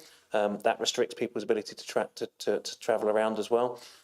So almost exclusively, all of our employment, all of our workforce in Gloucester will be from the Gloucester area and very near surrounding areas, without question. I can't give you the stats on that. I can, but not right now. But that applies to every one of our contracts.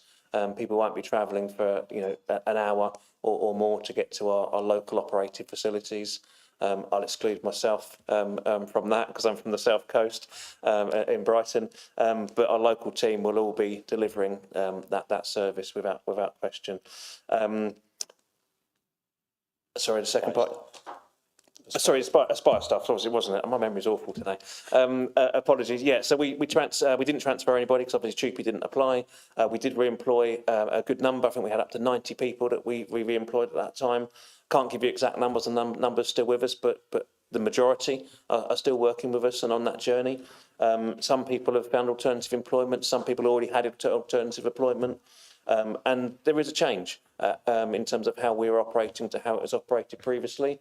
I think that's needed, and that's not for everybody, and that's fine. We support other people that don't see it for them, and they go on to other careers. But those that want to stay, actually, we're now at a point that those that want to stay are absolutely committed. And actually, let's be honest, they're now at the forefront of the exciting part. They've gone through the difficult process of getting the centre back open again, trying to engage with customers, trying to bring the facilities back to life. And now there's a £6 million investment, more than £6 million investment pot going into facilities. So it's all the exciting stuff now, which tends to make it easier to recruit, especially from the local community, because they care about their facilities. And we really believe that those from the community care about the services they deliver to those local communities. Lovely. Thank you very much. Excellent. Thank you. Owen. Thank you, Chair. I think it was Lee mentioned active travel to get to the facilities. I don't know what it looks like at GL1, but I recall at Oxtars, which all of us know very well because we go there for the local the count of the elections. I don't think there's much cycle lock-up facility there. I think there are about 4 Sheffield stands somewhere in the car park. Are you doing something to improve on that to make sure that when people do choose to cycle to your facilities, they've got a safe place to securely lock their bikes, so that when they leave, their bikes will still be there? Thanks for that question. Honestly, there's nothing in plan of the immediate future, but it's not to say that we can't look at it moving forward. If we're seeing an increased volume of those using alternative transport to reach our venues, then of course we'd love to support that, but as it presently stands, it's not something that we are looking at. There is good supply currently at GL1 in terms of bike parks directly outside the facility.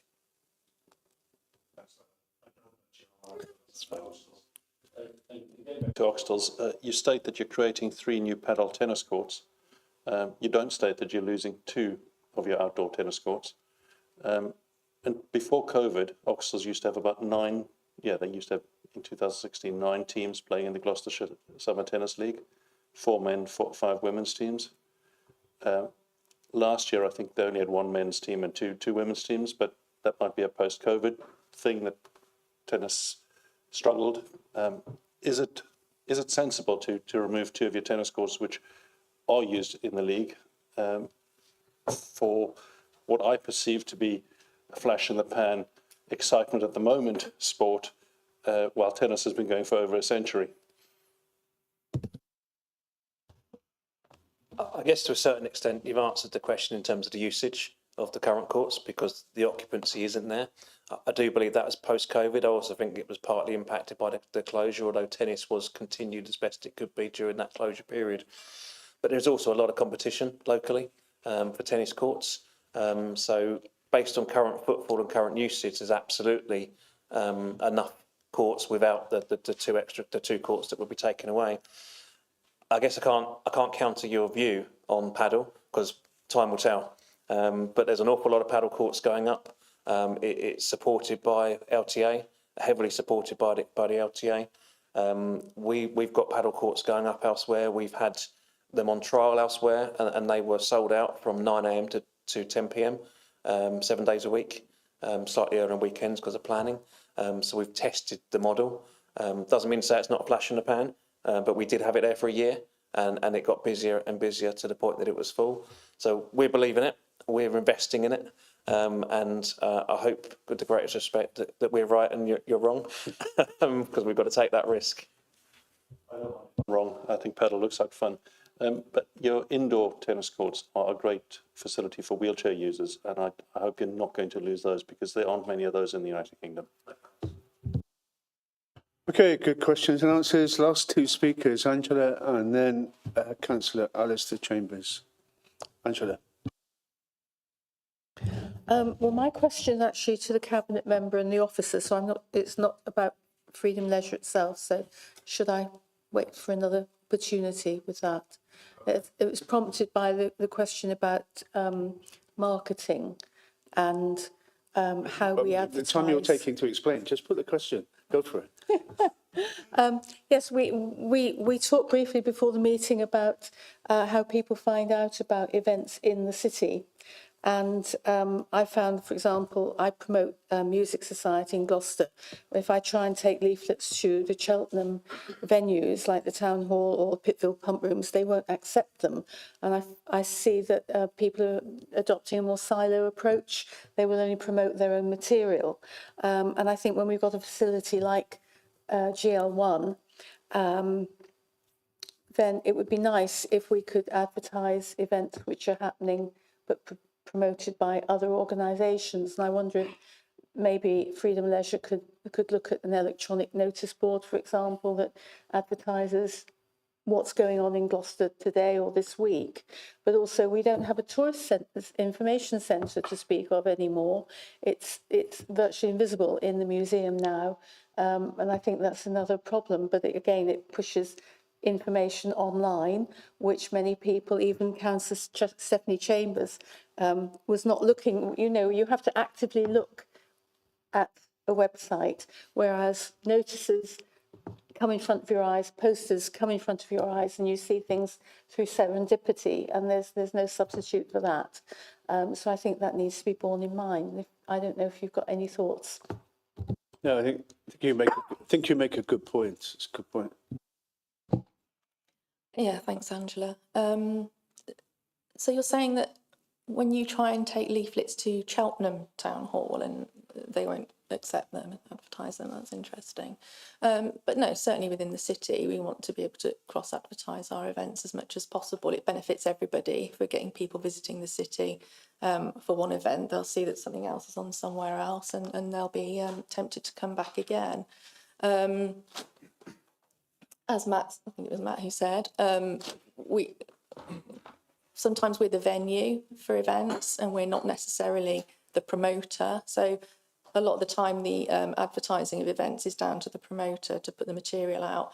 On our Visit Gloucester website and what's on and so on, we're happy to advertise events that other people are putting on. If they apply to us, then we'll put it up there. It does depend on them coming to us and informing us of what they've got on and giving us that promotional material. So we do encourage that, and I think some of the changes we've made on the website have facilitated that more recently as well, and we're seeing higher numbers of events being advertised than we ever had before. This was all in the destination marketing report that went out last month, so yeah, it's a shame that we weren't there to ask the question for that one, but yeah, absolutely, we would encourage cross-pollination as much as possible across all of our venues.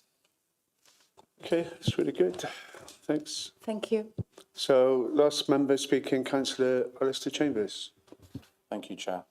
Hi, thanks, Matt and Lee, for coming tonight. I really appreciate it.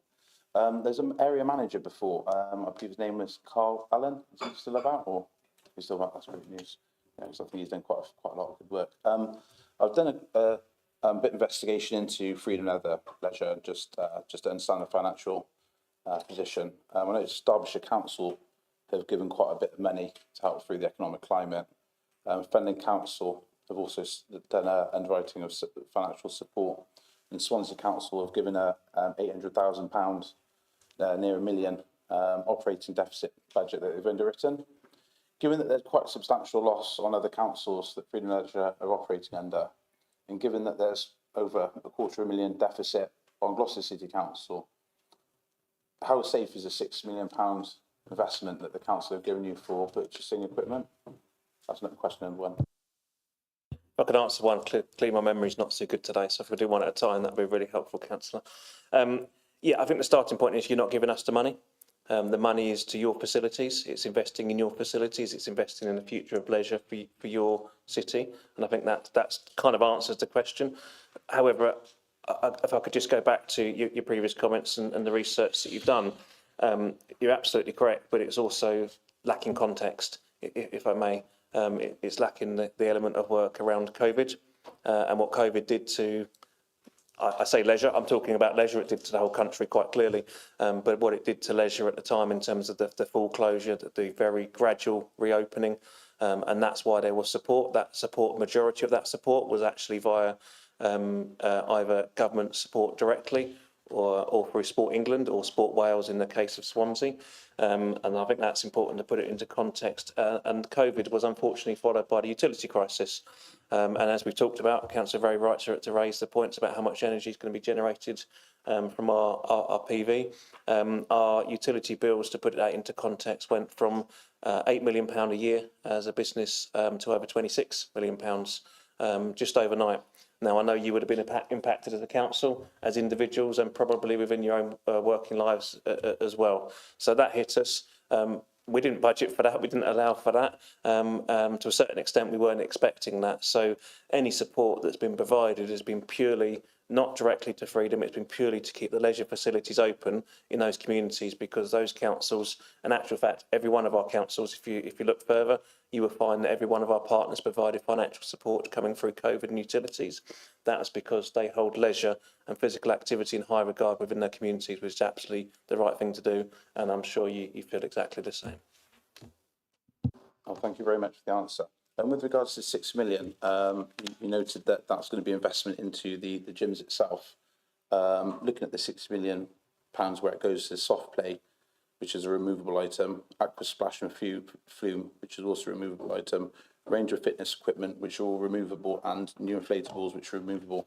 If the worst comes to the worst, not saying it would, but given the past experience of this council, is there any securities that these items wouldn't be removed by a liquidator if that untoward would happen, given that they're all removable items that the money's being spent on? I guess there's a possibility, just to correct you slightly, the fitness equipment and the inflatables are being funded by Freedom Leisure. That's over £600,000 of funding directly by us. So that's no risk. That is absolutely at our risk. You could remove the soft play. That's not normal and a bit of a challenge. but it's being funded by the council. So again, the risks, I'm not quite sure where the risk sits, because even if we don't continue to operate, somebody else will, and it's your building, it's your investment, and therefore it's your product. And so I'm not sure there's any risk at all in that respect, and the most risk would sit within the fitness kit, which we're already funding directly. With regards to the swimming pool support fund, which is paying for the solar panels, lottery funding was £432,500. The costs around 383,000, I think, which comes under that fund.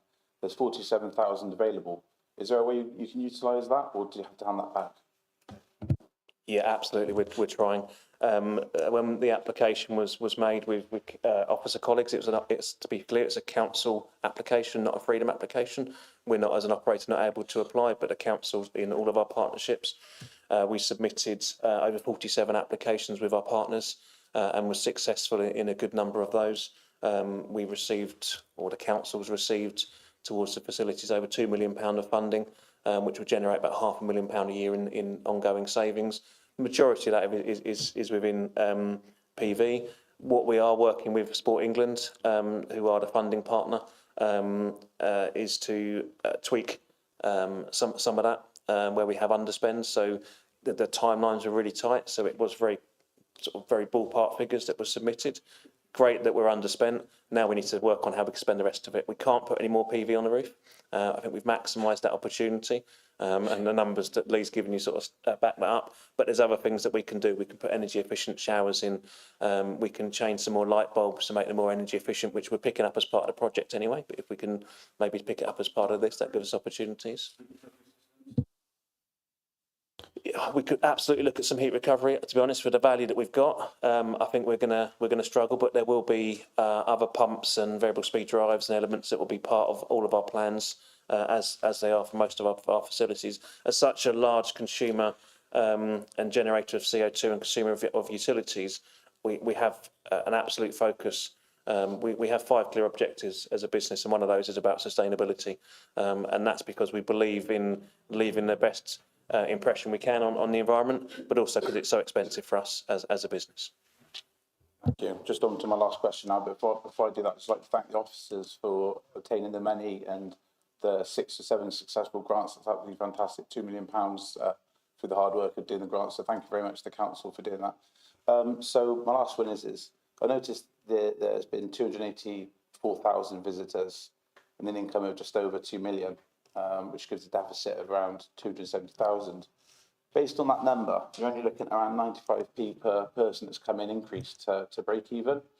Is there anything way of like upselling to accommodate that? That's a very small shortfall, which would tip the balance of that being a successful business and covering all costs is number one.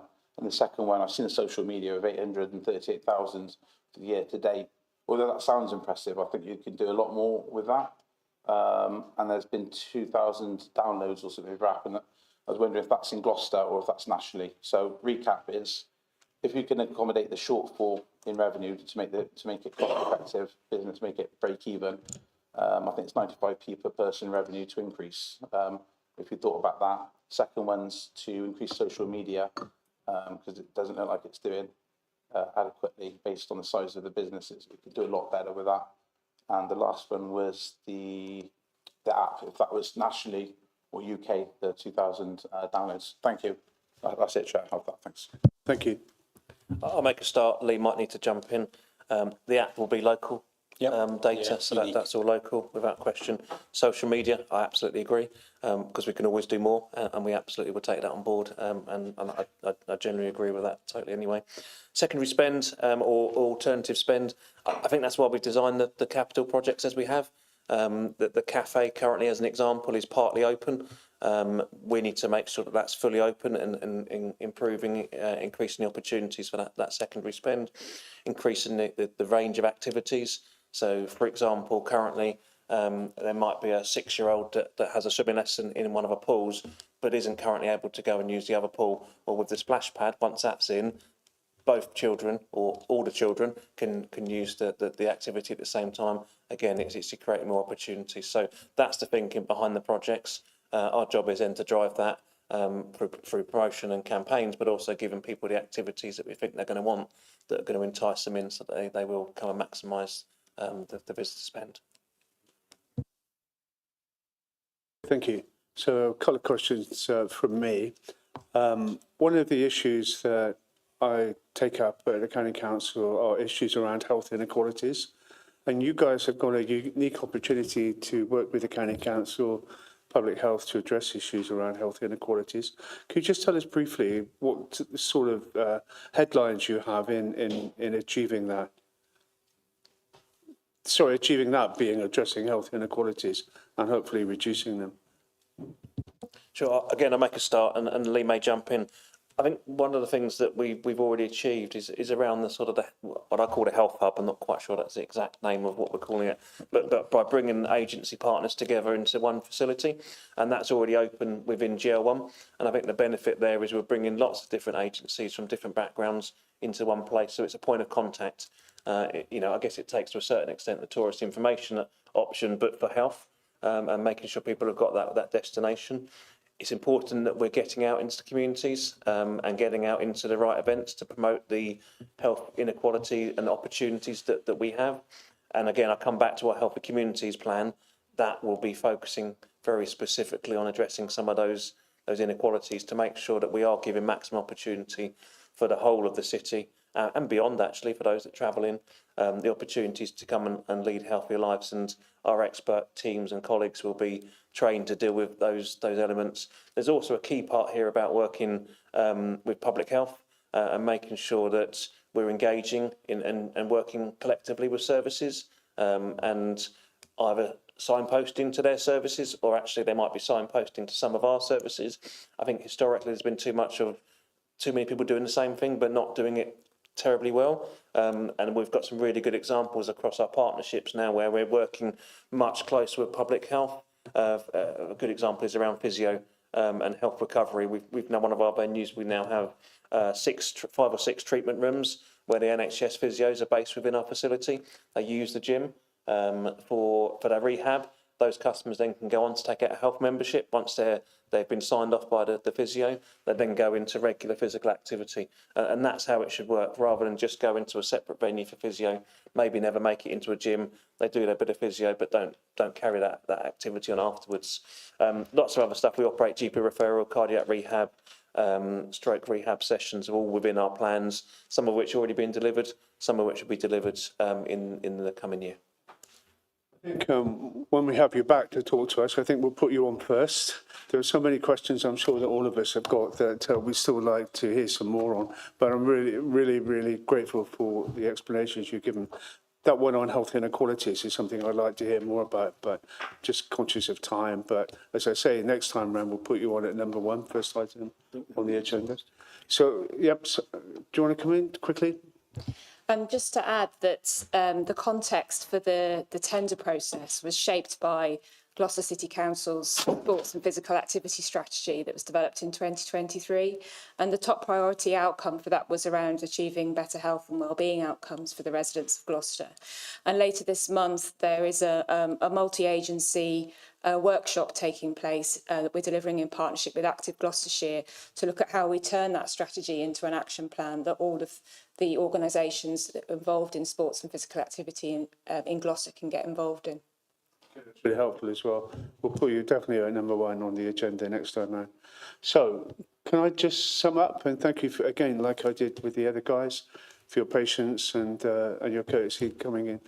Listening at such an ungodly hour to our questions and comments. I think you've proven to us that you're doing what you said you would do on the tin, if I can put it that way. The deficit is concerning, and we'll keep an eye on that. But thank you for your courtesy, and see you again. What do you reckon, members? 6 months' time? A bit later? Longer? 6 months? So, where we know, that takes us up towards the end of the summer, around about autumn time. Is that okay? That's really good. But thank you and your colleagues and the cabinet member for your attendance this evening. So we're going to go straight on. We still have one more substantive item to get through. But yes, of course. Yeah. I'm not sure what I just said yes to. Did you say a comfort break? Okay. No, that's fine.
Quick introduction.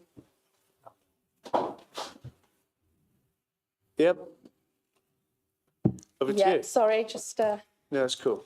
logging back in. I'll keep it short and snappy, as I know you. Somebody. Linda, is that fresh coffee and fresh tea? I just made some fresh coffee. Do you want one? No, well, no, we'll carry on, but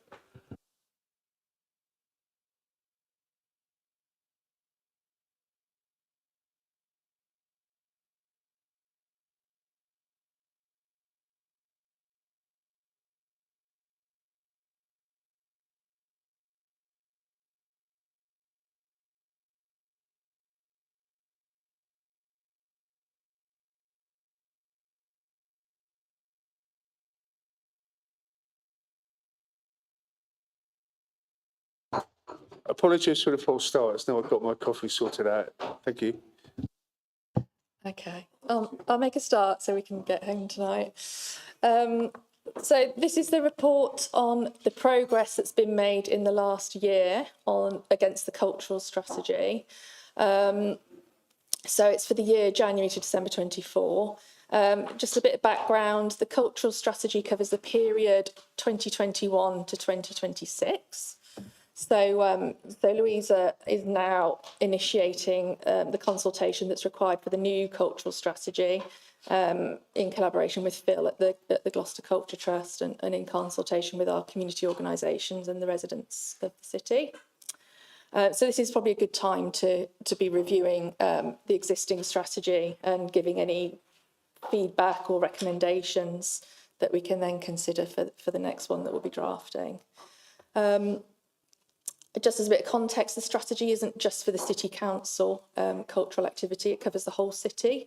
So there's a board of trustees at Gloucester Culture Trust who sit quarterly to review the progress. And that includes myself as Cabinet Member for Culture and Leisure, and there are also other partners from the cultural sector on this board of trustees as well. But the progress is reported to the City Council annually, and that's why we have this report here today.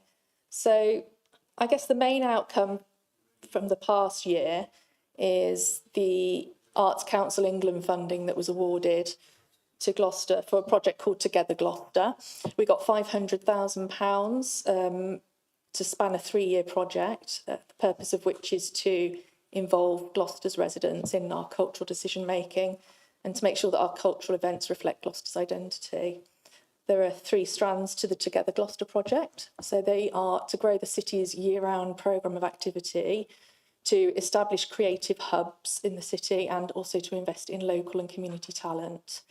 But as well as that, 500,000 for Together Gloucester, Arts Council England also award funding to other organisations and individuals across the city. And for the financial year 23 to 24, they awarded over £2.5 million in total. So this funding's helped us and others to deliver the broad range of cultural events and projects and festivals that we've seen over the last year. And we hope it will help us to develop more high-profile events in the coming years that will put Gloucester on the cultural map. So feel free to ask anything that you want to know about specifically.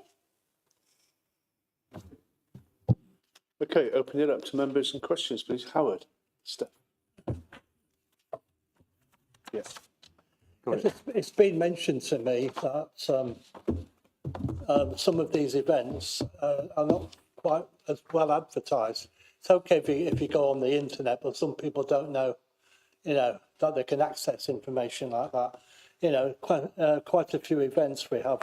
It's we do some quite exciting things here, but some people don't seem to know about them. Or after they've finished. Is there any way we could look at how to do better advertising really of all our events, because we do have an exciting programme, and the previous item on the agenda, they've got exciting things as well. So that's my question really. Can we look at better advertising for the public? Thanks, Howard. Yes, we certainly can. I would say it's not really in the scope of this report. We did have a report out last month, which was around our tourism and destination marketing plan and progress. So if you refer back to that one, you'll see that the focus of investment over the last period has been mainly on improving the website and our ability to sell tickets. We have got further changes planned in terms of more paper-based literature. Again, I don't want to go into detail here because it's not really in the scope of this report, but I can certainly point you to those sections in the previous report that we had. Yeah, that would be helpful, because if we can perhaps discuss it in the cabinet, and you know, and I can make all the recommendations as a report. So yeah, because it would be nice if everybody in Gloucester knew about all these events. Thank you.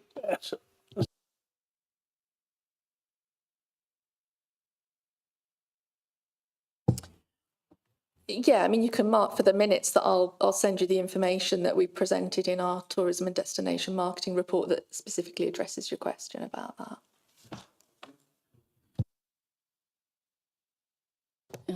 Thank you, Chair.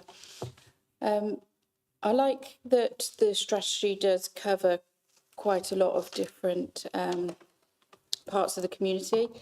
The one thing that really it makes me sad about Gloucester is that we don't have a good theatre building to use.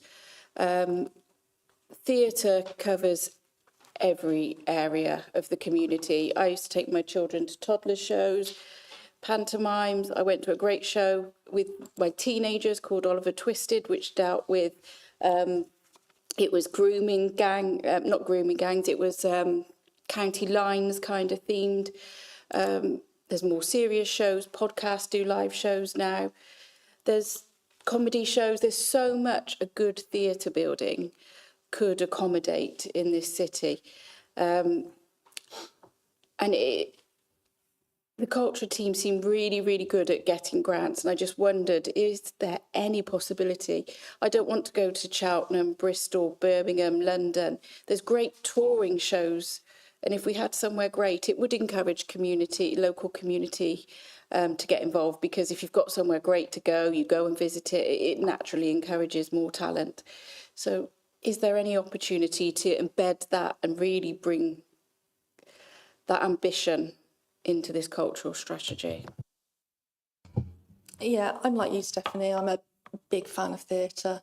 I think it's great entertainment for the whole family. And it is a shame that in Gloucester we don't have a proper dedicated theatre space.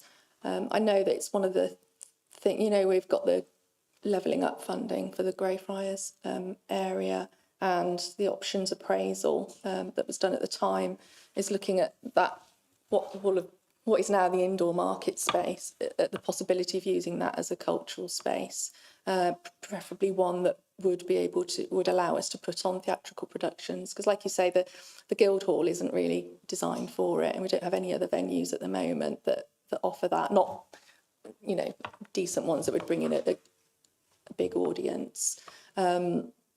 So that's one of the options that will be considered in the options appraisal that's been put together for Greyfriars, is whether we can have some kind of space, not just for theatre, but preferably a multi-use space, but that would allow theatrical productions to come to Gloucester.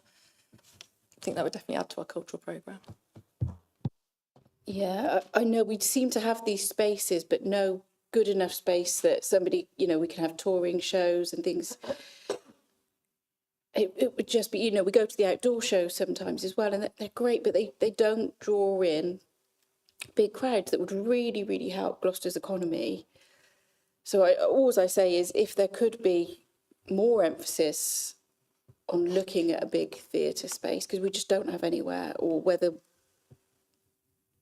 I don't know what the state the Olympus is in anymore, and I know parking's an issue, etc. But I would really just like to see a big ambition, because we have these pots of money, we make a small space here, a small space there, and it would just be nice to see something really, really good. No, wholeheartedly agree with you. And the reason I say a multi-use space would be a good solution is, if you talk to to people who own or run theatres, they say it is really hard to make a living from it these days. They struggle financially.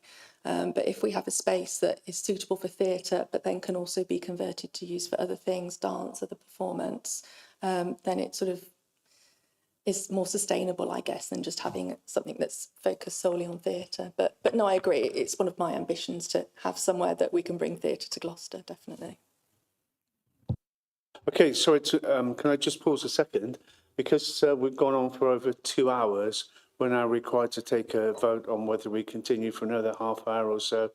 Can I recommend that we do, can we just have a show of hands to continue just for another half an hour? Okay, so that looks, all those in favour, quite a few. Any against?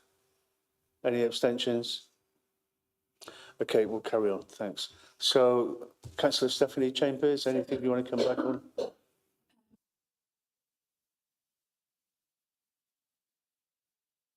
Sorry, searched it and it's got the word theatre in twice, and that's just the theatre group that are in the Jolt and about some lights. So it just would be better to encourage it more in this strategy. Okay, well, like I said, we're about to start work on consultation for our next culture strategy, so it's definitely something that we'll bear in mind. And like I said, it's something that I'm really keen on as well. So watch this space. Okay, Councillor Terry Pullen. Presumably you don't want to speak now. Oh, wow. Thanks, Chair, and thanks for the presentation, the information, and there's some really good stuff going on in this city, there's no doubt about it. Howard's point about marketing and advertising more is quite appropriate. The strategy talks about increasing participation in cultural life of the city from all areas and communities, and I guess that therefore refers to outside of the city and our own local people. And it talks about some of the events, tourships and Docks 200 and all those sorts of things. And it is really, really important that we attract visitors to this city, no question about it. But it is equally important that we attract our own residents from the city to our events as well. And I have to say, one of the issues that worries me is cost. I've heard from several people, and I'm not going to dwell on the tourships, but several people told me that the tourships was too expensive for families.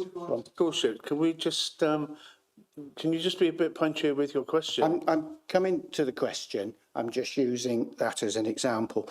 The point is, events must be affordable to everyone. And it worries me that we put on events that some local people from Gloucester cannot afford to go to. We've got to look at how we balance that out in terms of affordability. I don't know whether you'd like to comment on that or what we can do about that, please. Yeah, sure. So yeah, I won't go over the the post-mortem of the tourships because that's all been out there. But yes, I accept your point. We do have, as you say, we have events going on, not just in the city centre to attract people from out of town. We have them going on in our wards. We have a lot of, that's the beauty of the Together Gloucester funding that we got from Arts Council England, is that it encourages residents to bring, and community organisations in Gloucester, to bring their ideas and to say what they would like to see and to apply for that funding and to get put on the kind of events that they want to see and at an affordable price as well. So there will, if you want a really high profile, high quality entertainment event that's going to cost a lot of money, there will always need to be some kind of way of generating income for those. But the model we would look for going forwards is not necessarily the model that they were forced to go with for the last tourships. We'd want to see a model that allows everybody from any kind of affordability to attend. It might be that there are certain events that are ticketed, but there should also be a number of things that are free or a number of things that are very low cost, so that no one's totally excluded. If you have money and you want to pay extra to see something extra, that's an option too. And we have to look at ways of appealing to those people who want to spend money so that we can fund it for the people who can't afford to pay money. So there may always be an element of that, but certainly we're not looking to exclude anybody from future events. Just to add a couple of things. One is that Together Gloucester, which is the bulk of where our support is going into, our budget is going into that programme, is the requirement of those funding schemes that events are free and projects are free for people to attend and participate in. And also at the Guildhall and we hope at other venues as well, we have an open concession scheme, which means that anyone can claim a concessionary ticket without having to prove why. And, you know, organisations like Strike a Light use Pay What You Choose, Pay What You Can. So most ticket prices, I'd say, in the city are very affordable. Most cultural activity is accessible to the widest range of people. It's exceptions where we have had to needed to generate an income where we've had that higher ticket price, such as in tall ships. Okay, thanks for that. And I'm really pleased that there are concessionary tickets. But, you know, where there are these bigger events that, yeah, okay, you have to generate a certain amount of income to make them viable. Is it possible that we can look into and explore for local people, maybe there is one price for people who live in our city, and for visitors, there is a different price. I don't know how practically that will work, but we cannot be in a situation where local people cannot afford to take part in events that are in our city.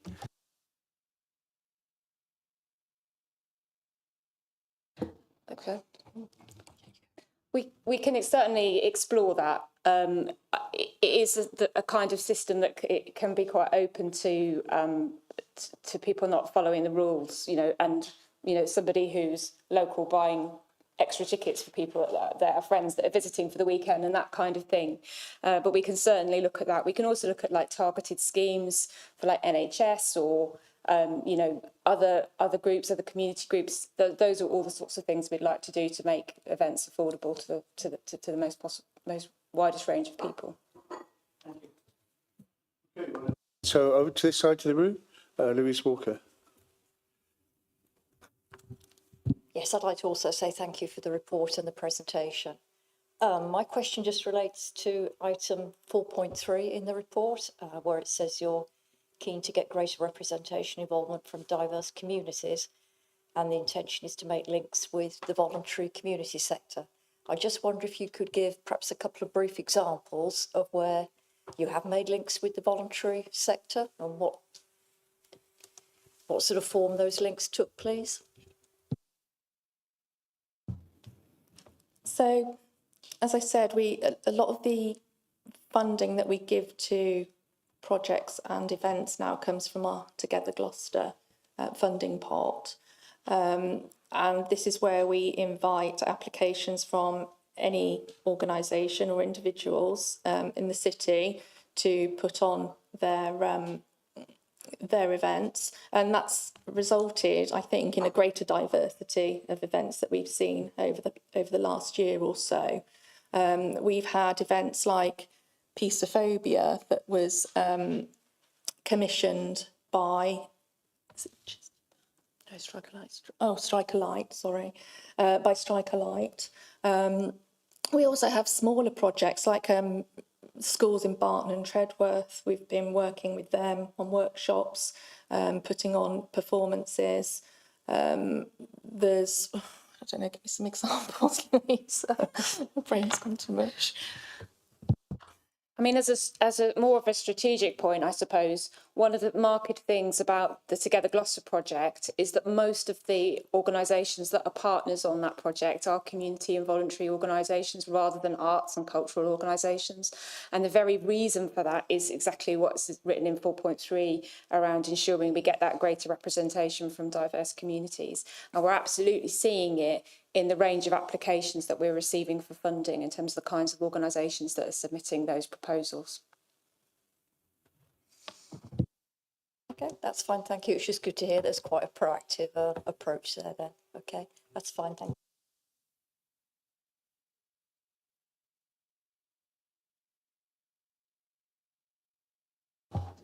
Thank you, Chair. Could I just ask the Guildhall, they stream operas from the Royal Opera House in London. One of my residents said that it's impossible to view and hear the opera together with subtitles due to the aging technology in the building. Are there any plans to upgrade this at all?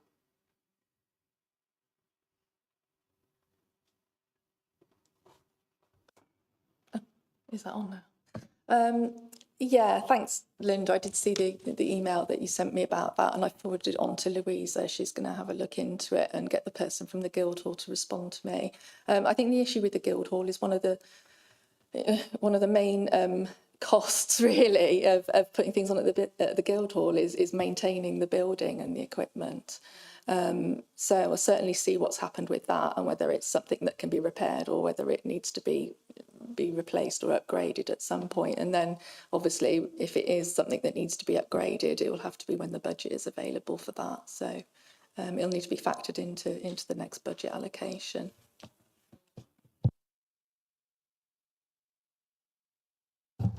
Thank you, Chair.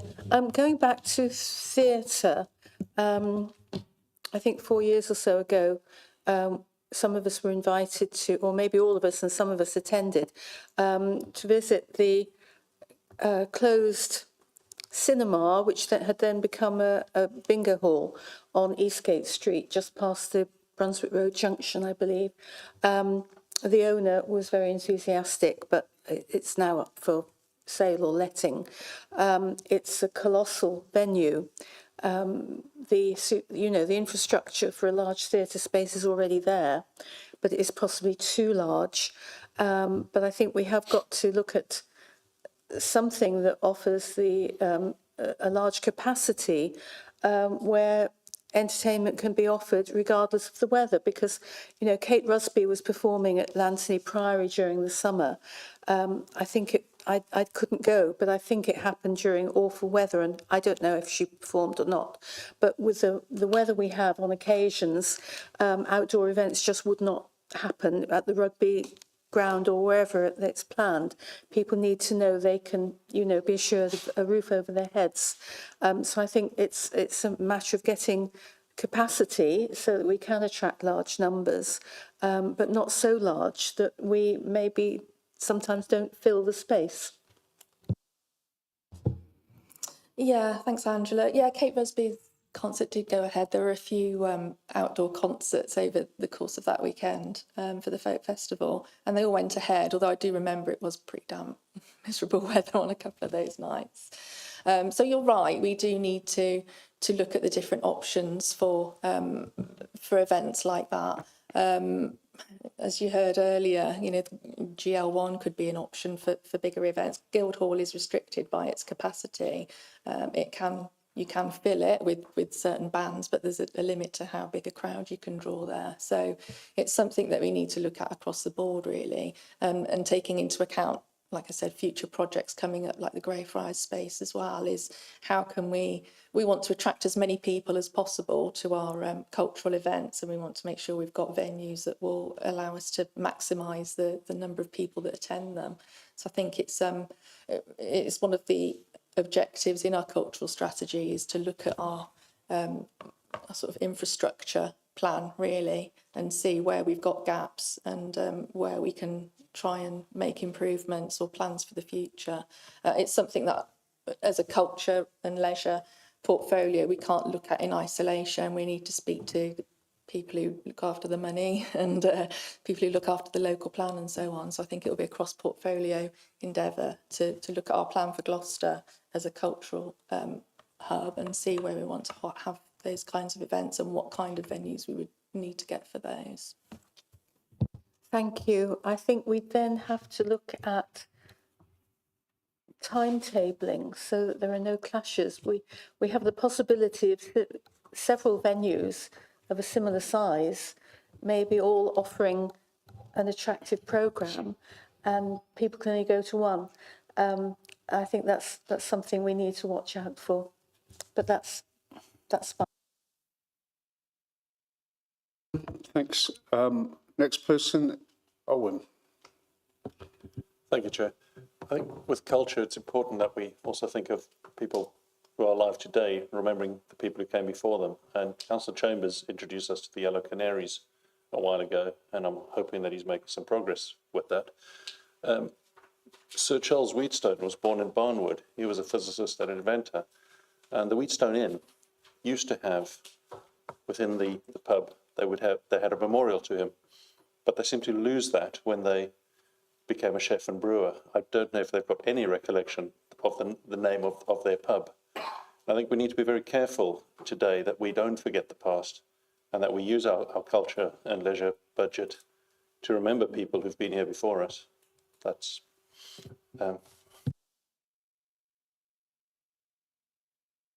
Okay, I'll hand over to Louisa in a moment to talk specifically about Wheatstone. But yes, I agree. We do want to be able to commemorate and celebrate the people that have contributed to our city.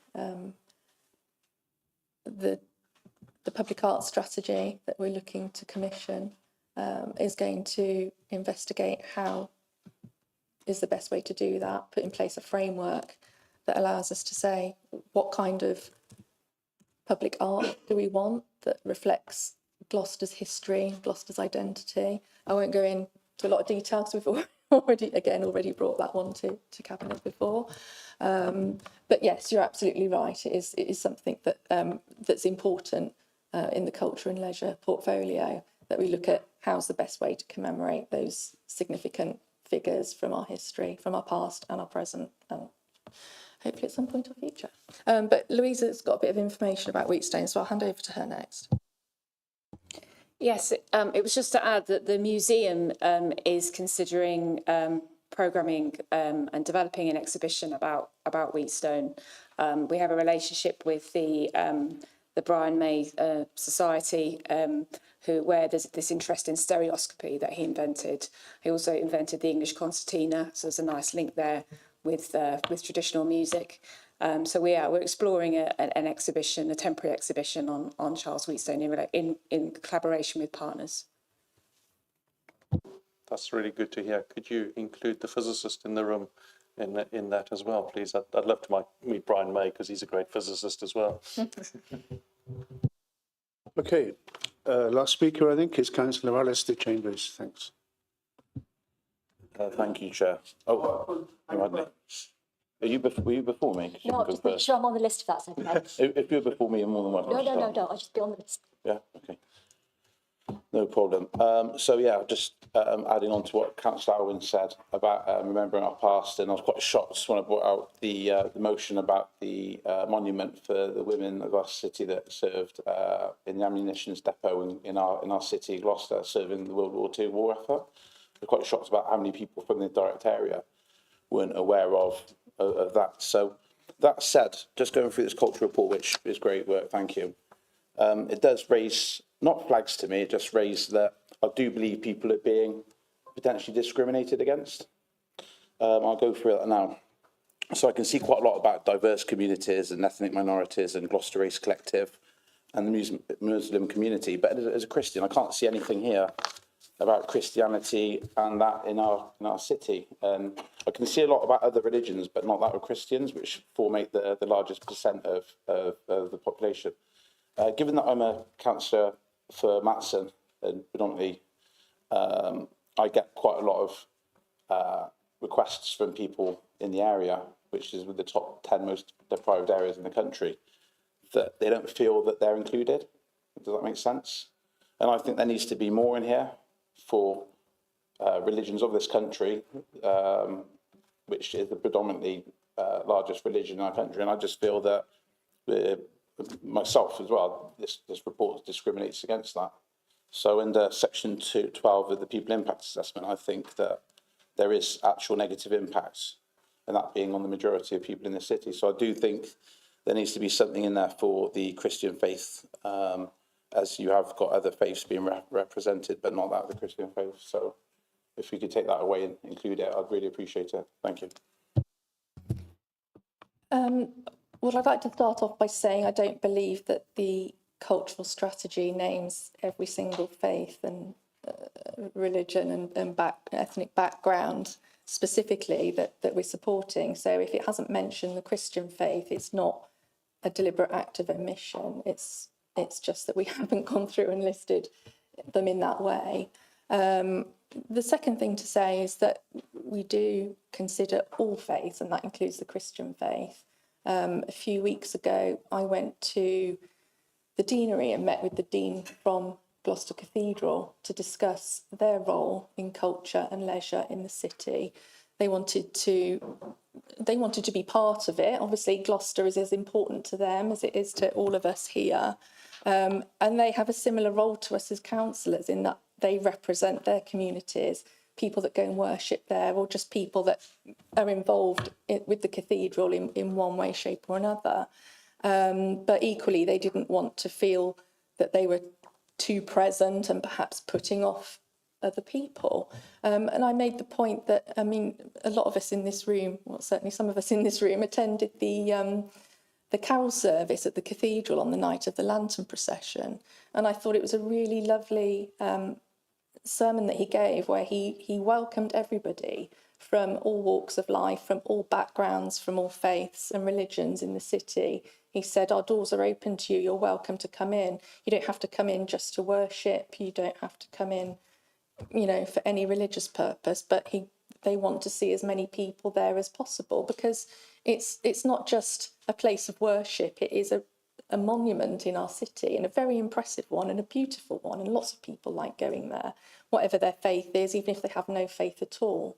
So I wouldn't say that our cultural strategy is excluding anyone of Christian faith, in the same way that it doesn't exclude any other faiths either. It's just that we haven't mentioned every type of faith that there is in this report, that's all, because that wasn't the purpose of it. Thank you for that. I was just pointing that out, that I never seem to see anything in any of the documents for culture and leisure referring to Christianity, but I do see other faiths there, and it's just unfortunate that seems the case. And I think that maybe if you could take that away, that potentially looking to include those items in there and awareness, because you've got things in there with regards to photographic displays for other religions, but nothing about Christianity. So if there is these events going on, it'd be really good to share them with the city, so we could probably get more in attendance that would want to be involved that aren't aware about it. So thank you for that. If there are any specifically Christian events that that require mentioning in the report, I'll make sure that they're mentioned in future. Yeah, I think it'd be great if the council could go out and reach out to the churches in the area. There's one church, Barnabas Church, St. Peter's Church on the corner, which was originally the true church of this city, because it was St. Peter's Cathedral before the diminish of the Catholic religion of the country when Henry took over. The point is there's lots of religious churches and buildings out there, and there's predominantly a lot of people, but the culture report doesn't reference that in any way, shape or form. And I just think it would just be nice to include that, given it's the biggest population of the city. Thank you.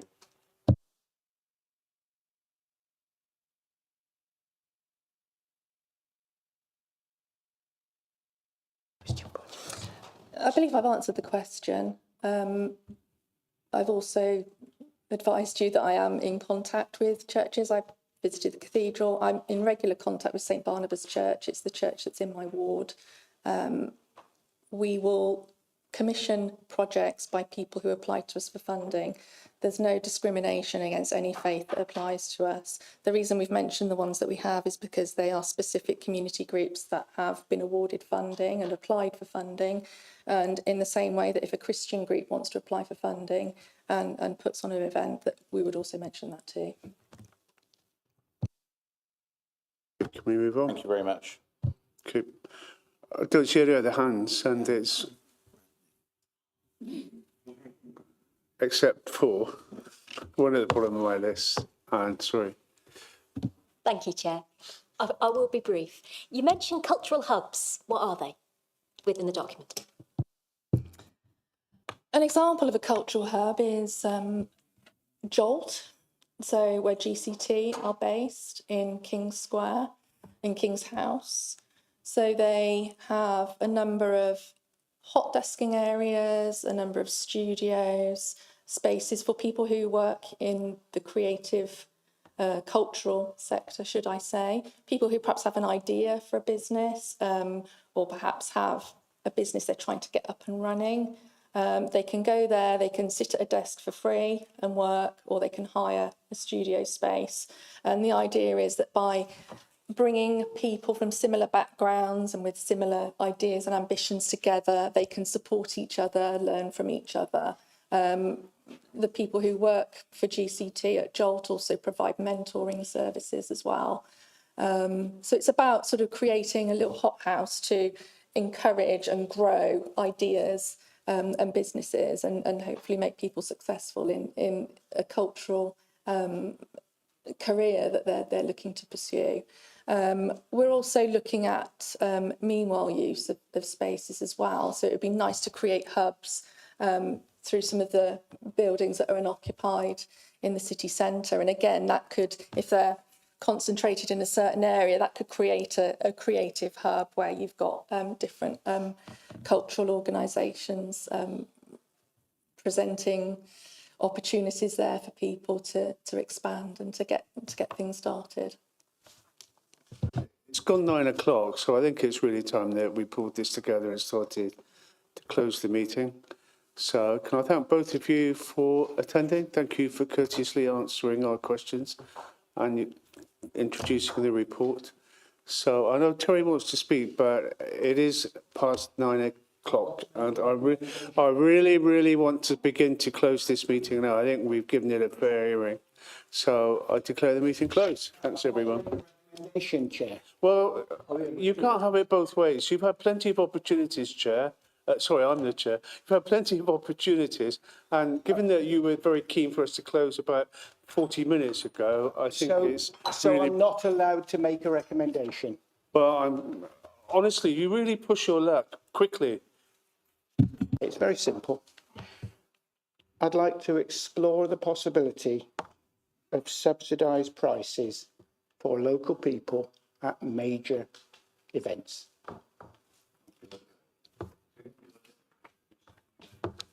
Being reminded that these guys said that in their reply. There's no need for that. Is that right? You were told that. We were all told that. It will be in the minutes. Well, I'm going to close the meeting because we were told that. There's no need to move that resolution. So there's nothing more to say. Meeting closed.